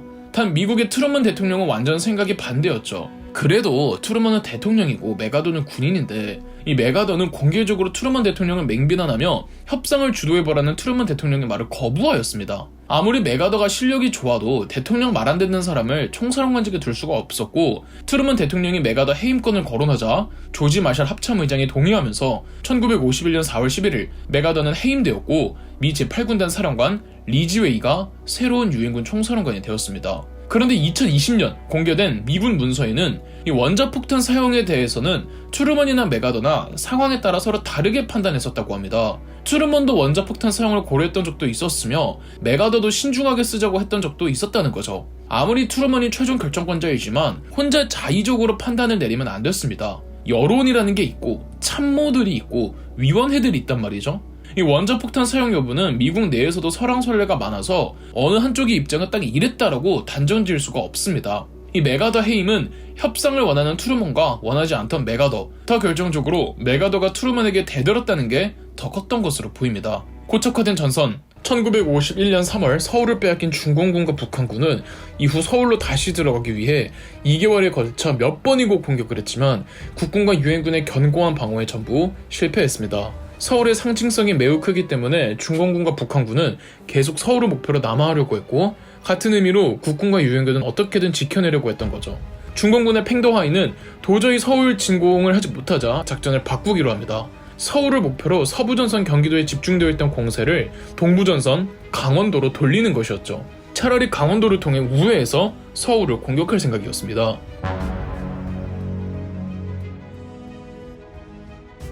1951년 5월 16일 중공군은 강원도 방면으로 대규모 공세를 펼칩니다. 강원도에는 태백산맥이 지나가는 산악지역에 5사단, 7사단, 9사단, 3사등이 있었고 동해안 쪽에 수도사단과 11사단이 있었습니다. 중공군의 주요 타겟은 산악지역이었습니다. 중공군의 맹공에 국군은 강원도 인제의 현리까지 밀립니다. 중공군은 국군의 보급로이자 퇴로였던 오마치 고개를 차단한 위급한 상황이었습니다. 이 3사단이랑 9사단이 제3군단으로 묶이는데 군단장 유재흥 준장이 각 사단장들에게 어떻게든 퇴로를 마련해서 후퇴를 하라는 지시를 내립니다. 정작 명령을 내린 유재흥 준장은 퇴각전에서 모습을 보이지 않았다고 합니다. 그렇게 3사단이랑 9사단이 중공군이 포위하고 있음을 알고서도 무작정 돌격해서 산악지형을 빠져나오는데 5월 19일 강원도 평창에 속살이까지 오는데 처음 병력의 40%를 잃습니다. 잃어버린 장비와 무기는 훨씬 더 많았고요. 병력 40% 손실은 주력 부대가 다 없어졌다고 보셔야 합니다. 사실상 제3군단의 와해였습니다. 차은표도 이런 참패가 없었으며 현리 전투는 가장 부끄러운 전투 중 하나랍니다. 그런데 또 다른 역사적 해석이 있는데요. 현리 전투에서 그렇게 당한 건 오마치 고개가 아닌 다른 곳으로 퇴로를 뚫으려고 했기 때문입니다. 전문가들이 분석하고 회고록을 뒤져봤을 때 오마치 고개의 중공군 방어가 사실 그렇게까지는 험하지 않았다고 합니다. 원래 퇴로였던 오마치 고개가 점령됐다는 사실에 지레 겁을 먹은 군단장이 다른 길을 알아보라고 시킨 거예요. 오마치 고개에 중공군 방어가 험하지 않은 이유가 있었습니다. 중공군의 유인작전이었거든요. 중공군은 오마츠로 국군을 유인하려고 했습니다. 유인 후 대대적인 공세로 이 강원도 내부 깊숙이 침투하려고 했던 거죠. 그런데 제3군단이 다른 곳으로 도망치는 바람에 제3군단만 와야 되었고 부랴부랴 미군이 증원되어서 바로 방어선을 구축할 수가 있었습니다. 미군도 미군이거니와 국군 제3사단이 강원도 하천에서 그리고 수도사단이 강릉 방면 대관령에서 잘 싸워주고 있어서 증원으로 온 미군도 인제 방면으로 다시 진격할 수가 있었습니다. 증원 온 미군의 벤플린트 군단장이 유재영 군단장에게 당신들 병력 다 어디 갔냐고 물었을 때 유재영이 모른다고 대답하자 화가 난 벤플린트는 제3군단을 해체해버렸습니다. 제3군단은 몇 년 후 다시 창설되었지만 참 창피한 일이었죠. 벤플리트의 미군은 엄청난 포병의 화력을 쏟아부었고 더불어 미 폭격기들이 폭격을 열심히 퍼부었죠. 5월 25일 대관령에서 각축전을 벌이던 수도사단이 강릉 방면에서 대관령을 사수하였고 5월 28일엔 국군 6사단이 경기도 양평 용문산에서 강원도 화천의 8호까지 몰아냅니다. 이 전투가 용문산 전투 혹은 8호호 전투라고 합니다.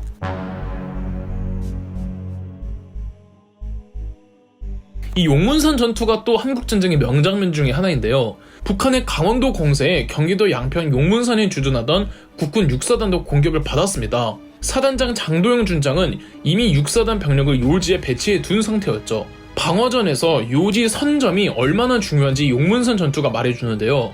5일간 국군 6사단이 결사항전하여 오히려 공격하는 중공군의 피해가 더 컸습니다. 특히 장도영 준장은 경계부대 활용을 잘했는데 경계부대는 말 그대로 경계를 하는 부대지 전투 주력 부대가 아니잖아요. 그런데 이 경계부대였던 6사단 2연대가 계속 항전을 하는 겁니다. 중공군은 2연대가 배치된 곳이 주저항선이라고 오판한 거죠. 이러니 실제 주저항선에 중공군들이 다 빠져서 경계부대 2연대 쪽으로 향했는데 이때 장도영 준장이 이 주저항선에 모여있는 국군의 주력 부대에 총반격을 지시해서 중공군을 섬멸할 수가 있었습니다. 여기서 끝이 아니라 계속 진군시켜서 후퇴하는 중공군을 강원도 화천 8호호까지 쫓아가 중공군을 박살을 내놓습니다. 이 용문산 8호호 전투에서 아군 측 피해는 100여 명의 전사, 500여 명의 부상자, 실종자 30여 명, 반면 중공군은 2,000명이 넘는 포로와 17,000명이 넘는 사상자를 냈습니다. 엄청난 전공이었죠. 1951년 5월 중공군의 공세를 막아내며 5월 말이 되면 이 리지웨이 사령관이 목표로 했던 캔자스 라인까지 안정적으로 확보하는 데 성공합니다. 캔자스 라인은 연천에서 화천을 잇는 선으로 이 캔자스 라인이라고 부른 건 특별한 이유가 있다기보다는 한국 지명이 미국인들에게는 생소하다 보니까 미국 지명을 별명처럼 부르곤 했었거든요. 단 리지웨이 사령관은 캔자스 라인을 목표로 하기는 했지만 그보다 더 북쪽인 와이오밍 선까지 나아가기를 원하고 있었습니다. 와이오밍 선이 연천과 철원을 잇는 오늘날의 휴전선이랑 비슷했죠.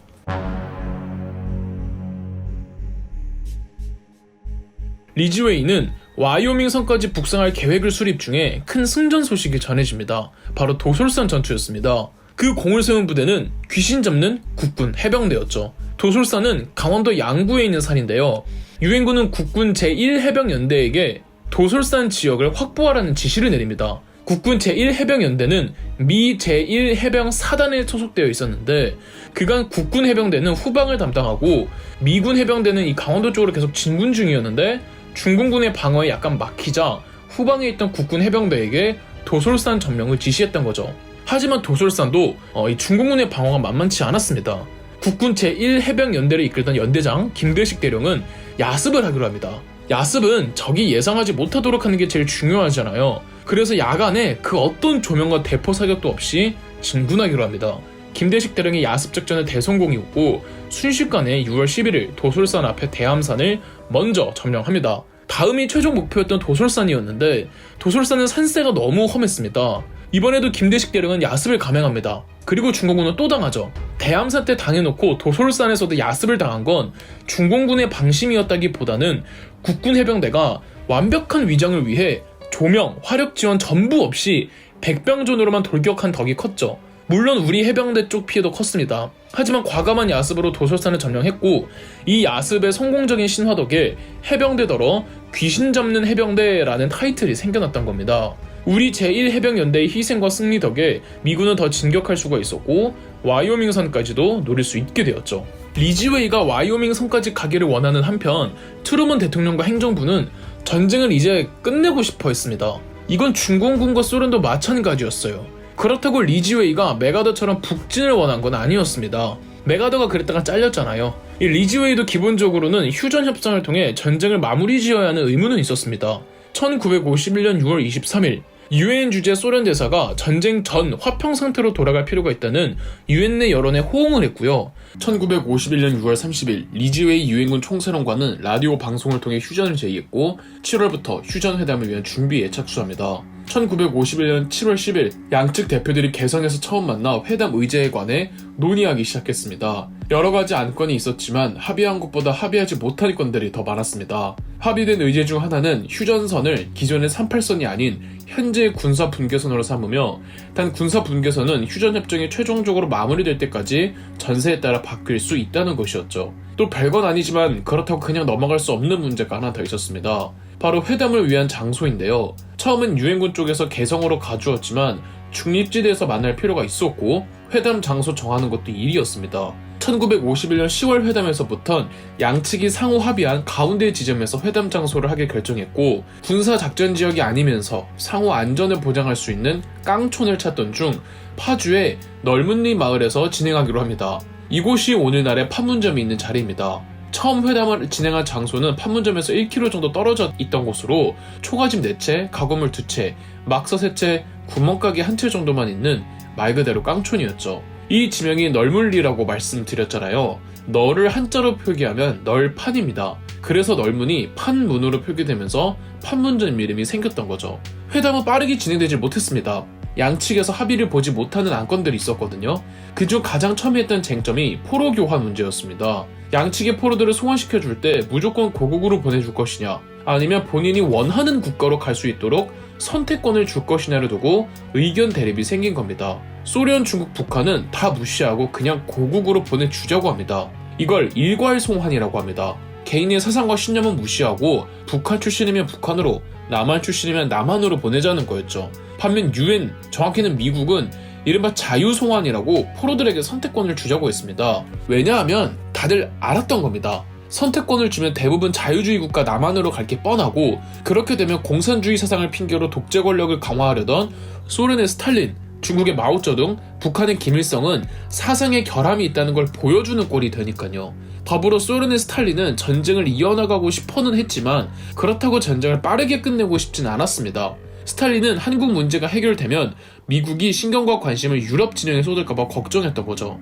그래서 소련은 휴전 회담권으로 시간을 질질 끌려고 했던 겁니다.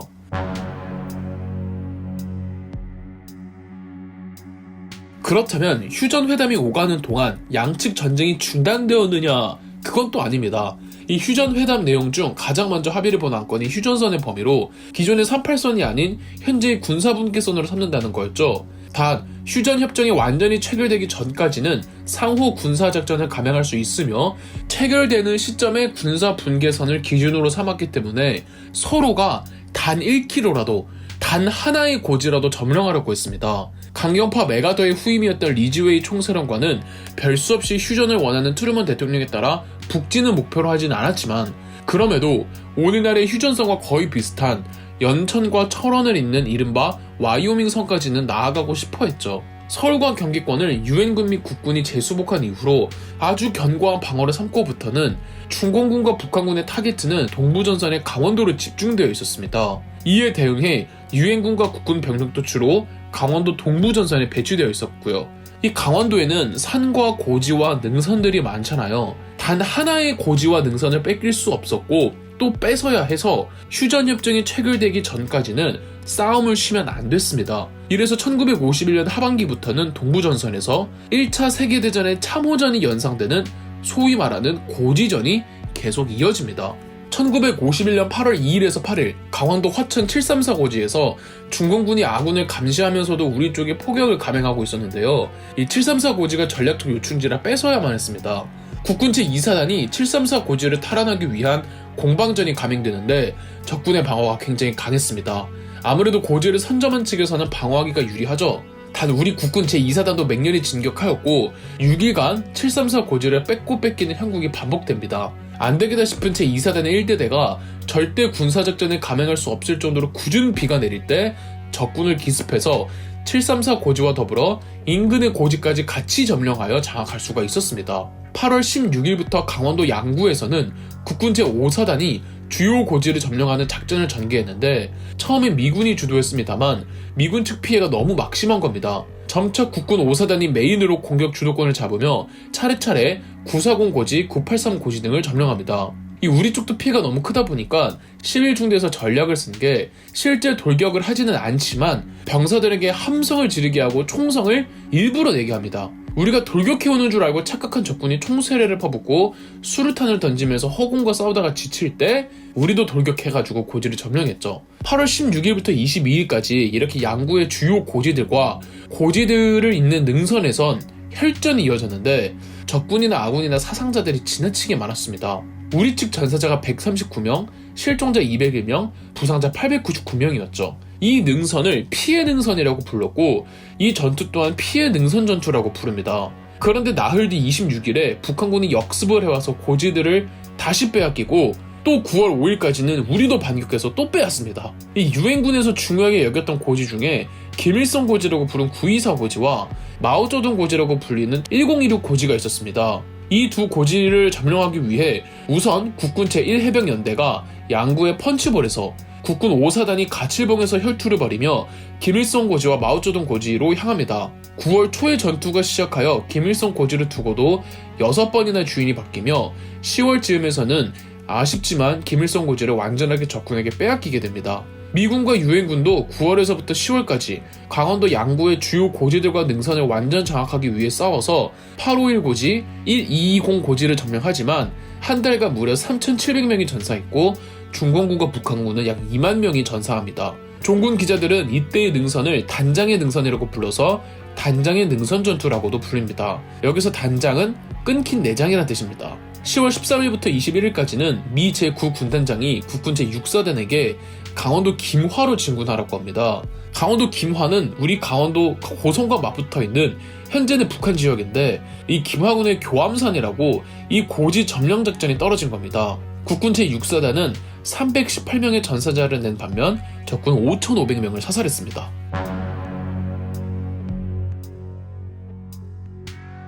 흔히 1951년 하반기에서부터 1952년까지를 강원도 동부전선에서는 혈전이, 휴전회담장에선 설전이 오갔다라는 말을 많이 씁니다. 양측 회담장에서 유리한 입장이 되기 위해 동부전선에서 지나친 소모전만 할 뿐이라 11월 27일의 회담에서는 한 달 이내에 반드시 휴전협정을 마무리 짓자면서 동부전선에서의 전쟁이 잠시나마 일단락 되는 듯 했으나 중공군과 북한 쪽에서 기습을 합니다. 1951년 12월 25일 중공군이 양구의 무명고지 B를 점령하고 무명고지 A까지 공격해 옵니다. 그곳엔 국군 제7사단 제3연대가 있었는데요. 다행히 무명고지 A를 사수합니다. 방어에 성공한 국군은 무명고지 B 탈환을 위해 진군하지만 두 차례 실패하고 28일 마지막 3차 돌격으로 무명고지 B를 탈환합니다. 12월 25일 시작된 전투라고 하여 크리스마스 고지 전투라고 하죠. 이렇게 크리스마스 고지 전투는 끝이 난 줄 알았습니다. 그런데 해를 넘기고 1952년 2월 11일 중공군이 무명고지 B를 탈환하러 진격하자 국군은 유인전을 위해 의도적으로 무명고지 B와 무명고지 A를 내어줍니다. 유인전을 성공시키기는 했으나 효과는 그리 크지 않아서 이 무명고지 A만 재점령하고 무명고지 B는 빼앗지 못합니다. 이렇게 길게 설명하긴 했으나 크리스마스 고지 전투는 그냥 처음 전세 그대로 돌아온 거죠. 고지전이 이런 양상이었습니다. 얼마나 소모전이었는지 느껴지시나요? 이 지긋지긋한 전투는 어떻게 끝날까요? 1952년으로 넘어와도 여전히 포로 송환 문제로 양측이 합의점을 찾지 못하고 있었습니다. 단 휴전을 가장 원하지 않았던 두 사람이 있었습니다. 남한의 이승만과 북한의 김일성이었죠. 이승만은 북진의 필요성을 설파하며 휴전 협상에 참여하기를 거부하며 전쟁을 주장했습니다. 그래서 오히려 포로 송환 문제로 휴전 회담이 장기화되는 것을 환영했죠. 도저히 포로 송환 문제에 답을 찾지 못한 양측은 1952년 2월 27일 협상을 중단하기로 합니다.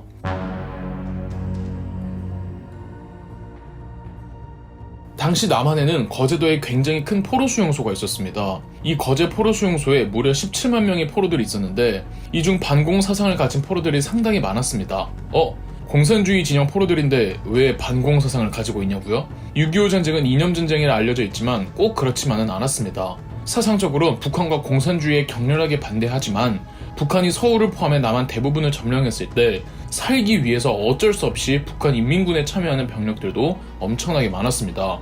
혹은 공산주의 사상을 반대하지만 고향이나 살던 곳이 북한이라는 이유만으로 강제 차출된 병력도 부지기수였죠. 거제도 포로 수용소엔 이런 반공 사상을 가진 포로들도 굉장히 많았는데 만약 고향이 북한이라서 반공 사상을 가진 이들을 북한으로 강제로 보내버리면 이 포로들은 납득할 수가 없겠죠. 1952년 4월 유엔군이 17만 명의 북한군 포로들을 대상으로 조사를 했는데 이 중 10만 명이 자유송환을 원했다고 합니다. 매우 높은 비율로 공산주의에서 벗어나고 싶다는 뜻이잖아요. 반대로 나머지는 철저한 공산주의자라고 할 수 있을 텐데 그래서 거제 포로 수용소 내부에서도 반공 포로들과 공산주의 포로들 사이에서 시위, 집단 싸움, 살인사건 등 폭동이 하루가 멀다 하고 계속 일어났습니다. 1952년 5월 7일엔 거제 포로 수용소에서 공산 포로들이 폭동을 일으키고 포로 수용소의 소장이었던 도두준장을 납치한 사건이 있었습니다. 폭동을 주도했던 북한군 장교 출신 이학군은 도두준장을 풀어주는 조건으로 자유 송환이 아닌 반드시 일괄 송환으로 포로를 송환할 것, 고문과 학대를 거부하며 포로 처우 개선을 요구했습니다. 이때 리즈웨이 유엔군 총사령관이 나토군 총사령관으로 승진을 해서 한국에서 나갈 때였습니다. 신임 총사령관으로는 마크 클라크가 임명됐고 한국 내 현장은 벤플리트 제8군단장이 임시로 총사령관 대행 업무를 합니다. 리즈웨이는 한국을 떠나면서 벤플리트에게 거제도 포로 수용소 문제를 반드시 해결하고 필요시 무력을 동원하라는 말을 남겼죠. 벤플리트는 콜슨 준장을 새로운 포로 수용소 소장으로 삼았고 신임 소장 콜슨은 거제 포로 수용소의 공산 포로들에게 군사적으로 위협을 하면서도 송환 문제는 당장 결정할 수 없지만 처우 개선은 책임져 주겠다고 달래며 5월 10일 공산 포로들은 도두 소장을 석방시켜줍니다. 실제 5월 12일 콜슨 준장은 앞으로 거제 포로 수용소에 있는 포로들에 대해 인간적인 처우를 해주겠다는 성명을 발표합니다. 왜 마음대로 그런 성명을 발표했냐며 콜슨 준장이 미혼한 해결책에 화가 난 클라크 신임 유엔군 총사령관은 포로 수용소 소장을 보트너로 교체를 해버립니다. 새로운 수용소 소장 보트너 준장은 클라크 총사령관과 함께 거제 포로 수용소에 있던 포로들을 전국 11개로 분산시켜버렸습니다. 물론 이 과정에서 공산 포로들이 또 폭동을 일으켰고 그때마다 미군은 강경하게 진압했습니다.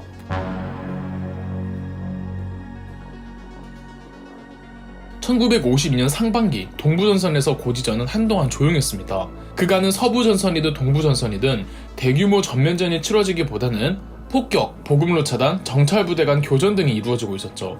1952년 하반기에 이르러 다시 고지전이 재개되었는데요.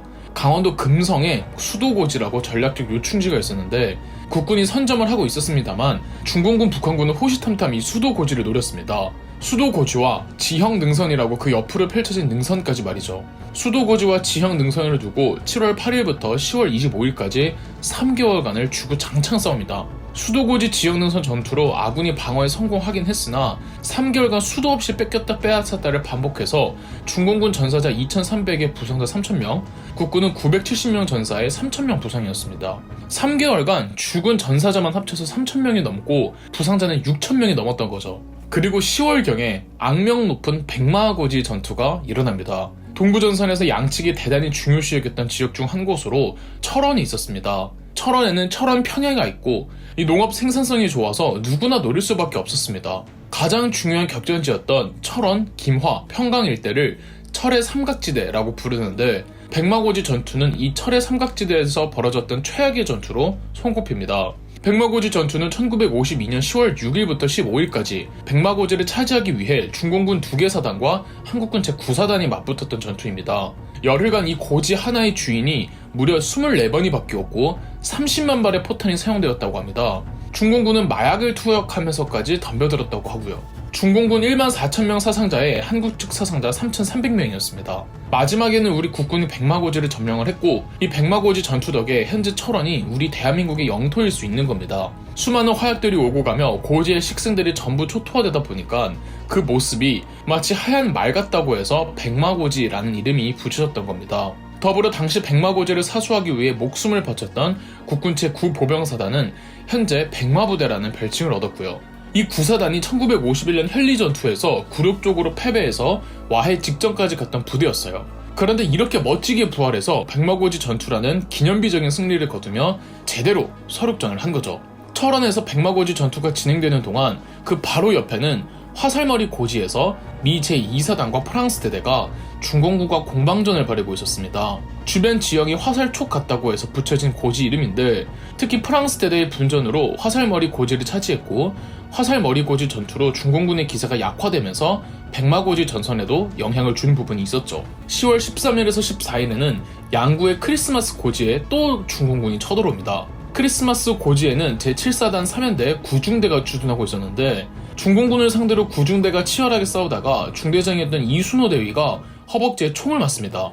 허벅지에 부상을 입어 제대로 걸을 수도 없는 상황에서 후송 조치를 거부한 채 이순호 대위는 수류탄 60여 개를 던지며 싸우다 가슴에 총을 맞고 전사합니다. 중대장이 전사하고도 남은 중대원들은 2시간 30분가량을 싸우다가 거의 크리스마스 고지를 빼앗길 때쯤 11중대가 지원을 와준 덕에 사수할 수 있었습니다. 단 9중대는 전력이 사실상 괴멸되었죠. 또 10월 14일에서부터 11월 25일까지는 철원과 김화 사이 이 저격 능선에서 국군 제2사단과 중공군이 맞붙었는데, 여기 저격 능선에서 중공군이 주로 저격을 많이 한다고 해서 붙여진 이름이랍니다.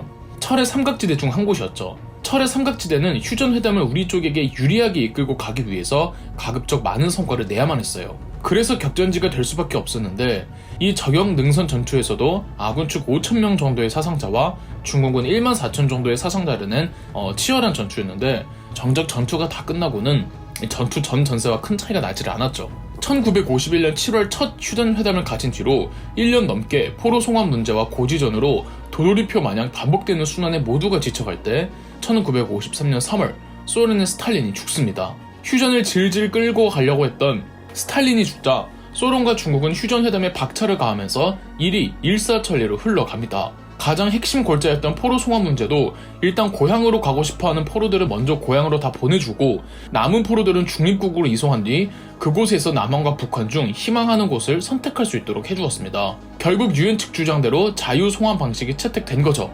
휴전의 결말이 뭔가 눈에 보이기 시작하자 이승만은 길이길이 날뛰기 시작했습니다. 결코 휴전은 있어서는 안 된다고 말이죠. 이승만이 너무 방해가 되자 미국은 CIA를 통해 이승만을 암살할 작전을 수립합니다. 이른바 에버러디 계획.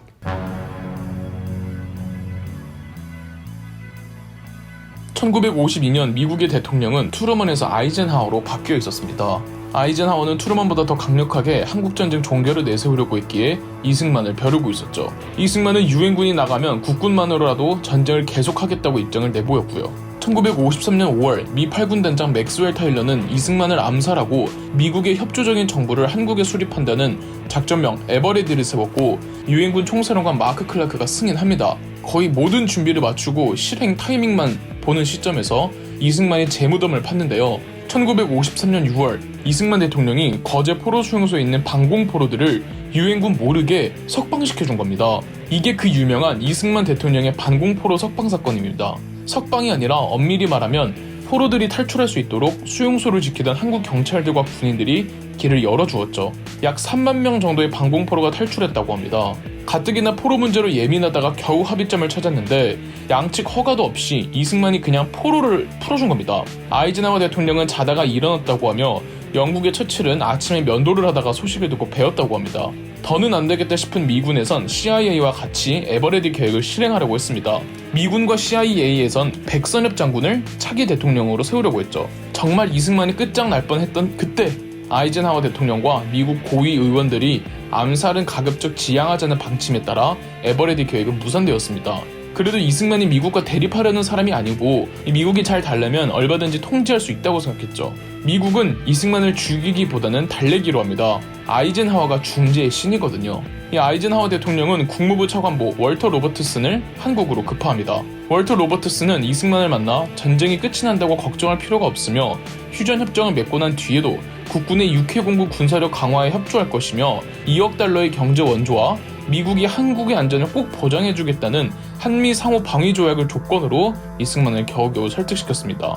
대신 이승만의 돌발 행동에 대해서도 미국은 가만히 있을 수는 없었고 휴전회담에서 대한민국 측을 배제시키며 혹시 휴전협정을 맺은 뒤 이승만이 진짜 한국군의 단독 군사작전을 한다면 그땐 진짜 이승만을 암살하는 선에서 끝냅니다.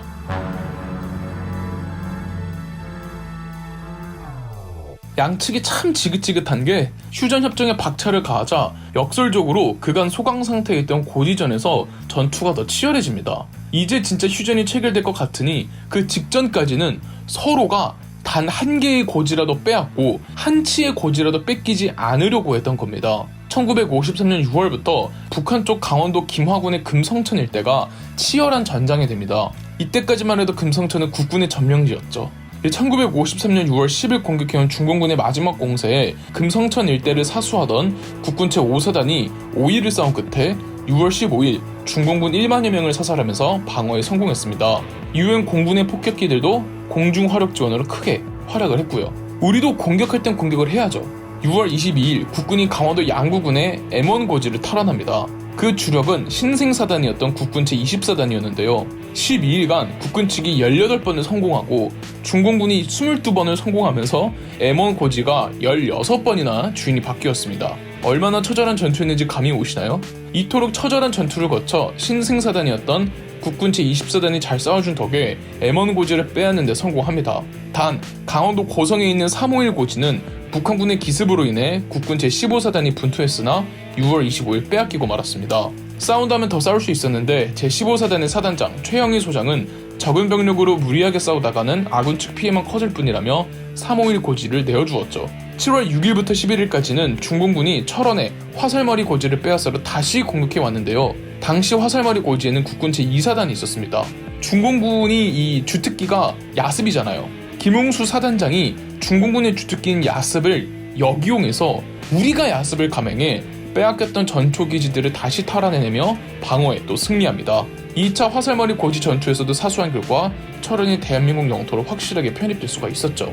1953년 7월 13일 중공군은 최후의 일격을 날리기로 합니다. 목표는 강원도 김화군의 금성. 당시의 다른 전선은 지금의 휴전선과 거의 일치했는데 금성에만 우리 국군이 진격해 있어서 거기만 툭 이렇게 돌출되어 있었거든요. 이 금성 돌출부를 중공군이 빼앗아서 강원도 화천까지 내려가는 게 중공군의 목표였습니다. 마지막 전투인 만큼 중공군은 가용한 모든 병력을 다 동원하는데요. 그 수가 무려 24만. 공력을 모두 끌어모아 싸우는 건 우리도 마찬가지였습니다. 처음엔 10만 명이 나중엔 8만 명 정도가 더 추가 지원되었습니다. 이 금성 전투는 어느 한 고지를 두고 싸웠다기보다는 금성에서 화천에 이르기까지 넓게 퍼진 전선에서 동시다발적으로 일어난 전투라고 보시면 됩니다. 그렇게 약 일주일을 싸워서 7월 19일 우리가 이 금성 돌출부를 빼앗겼지만 금성천 일부와 철원과 화천까지는 반격을 해서 재점령하는 데 성공합니다.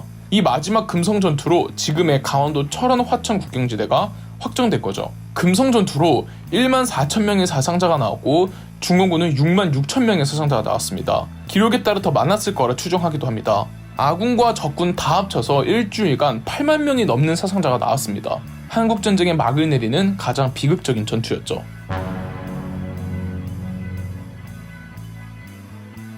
(1953년 7월 27일) 밤 10시부로 모든 전쟁이 중단되었습니다. 판문점에선 휴전이 체결되었죠.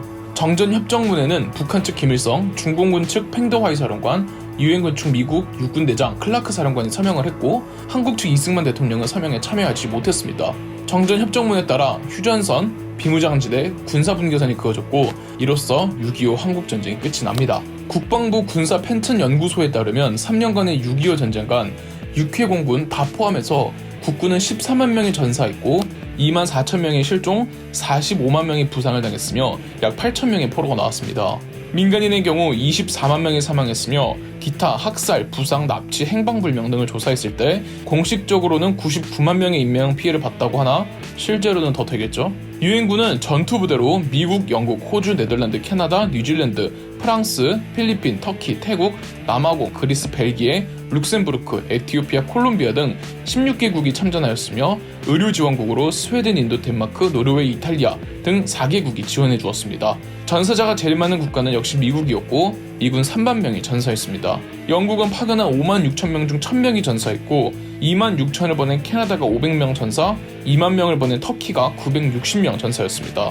가장 많이 전투병력을 보내준 국가들이 순서대로 미국, 영국, 캐나다, 터키였죠. 적군 피해를 볼까요? 북한군은 3년간 50만 명이 사망을 했고 민간인은 사망, 실종, 기타 피해 다 합쳐서 약 170만 명의 인명피해가 있었습니다. 아무래도 미군 폭격기들의 폭격이 북한군 인명피해가 많은 이유가 아닐까 합니다.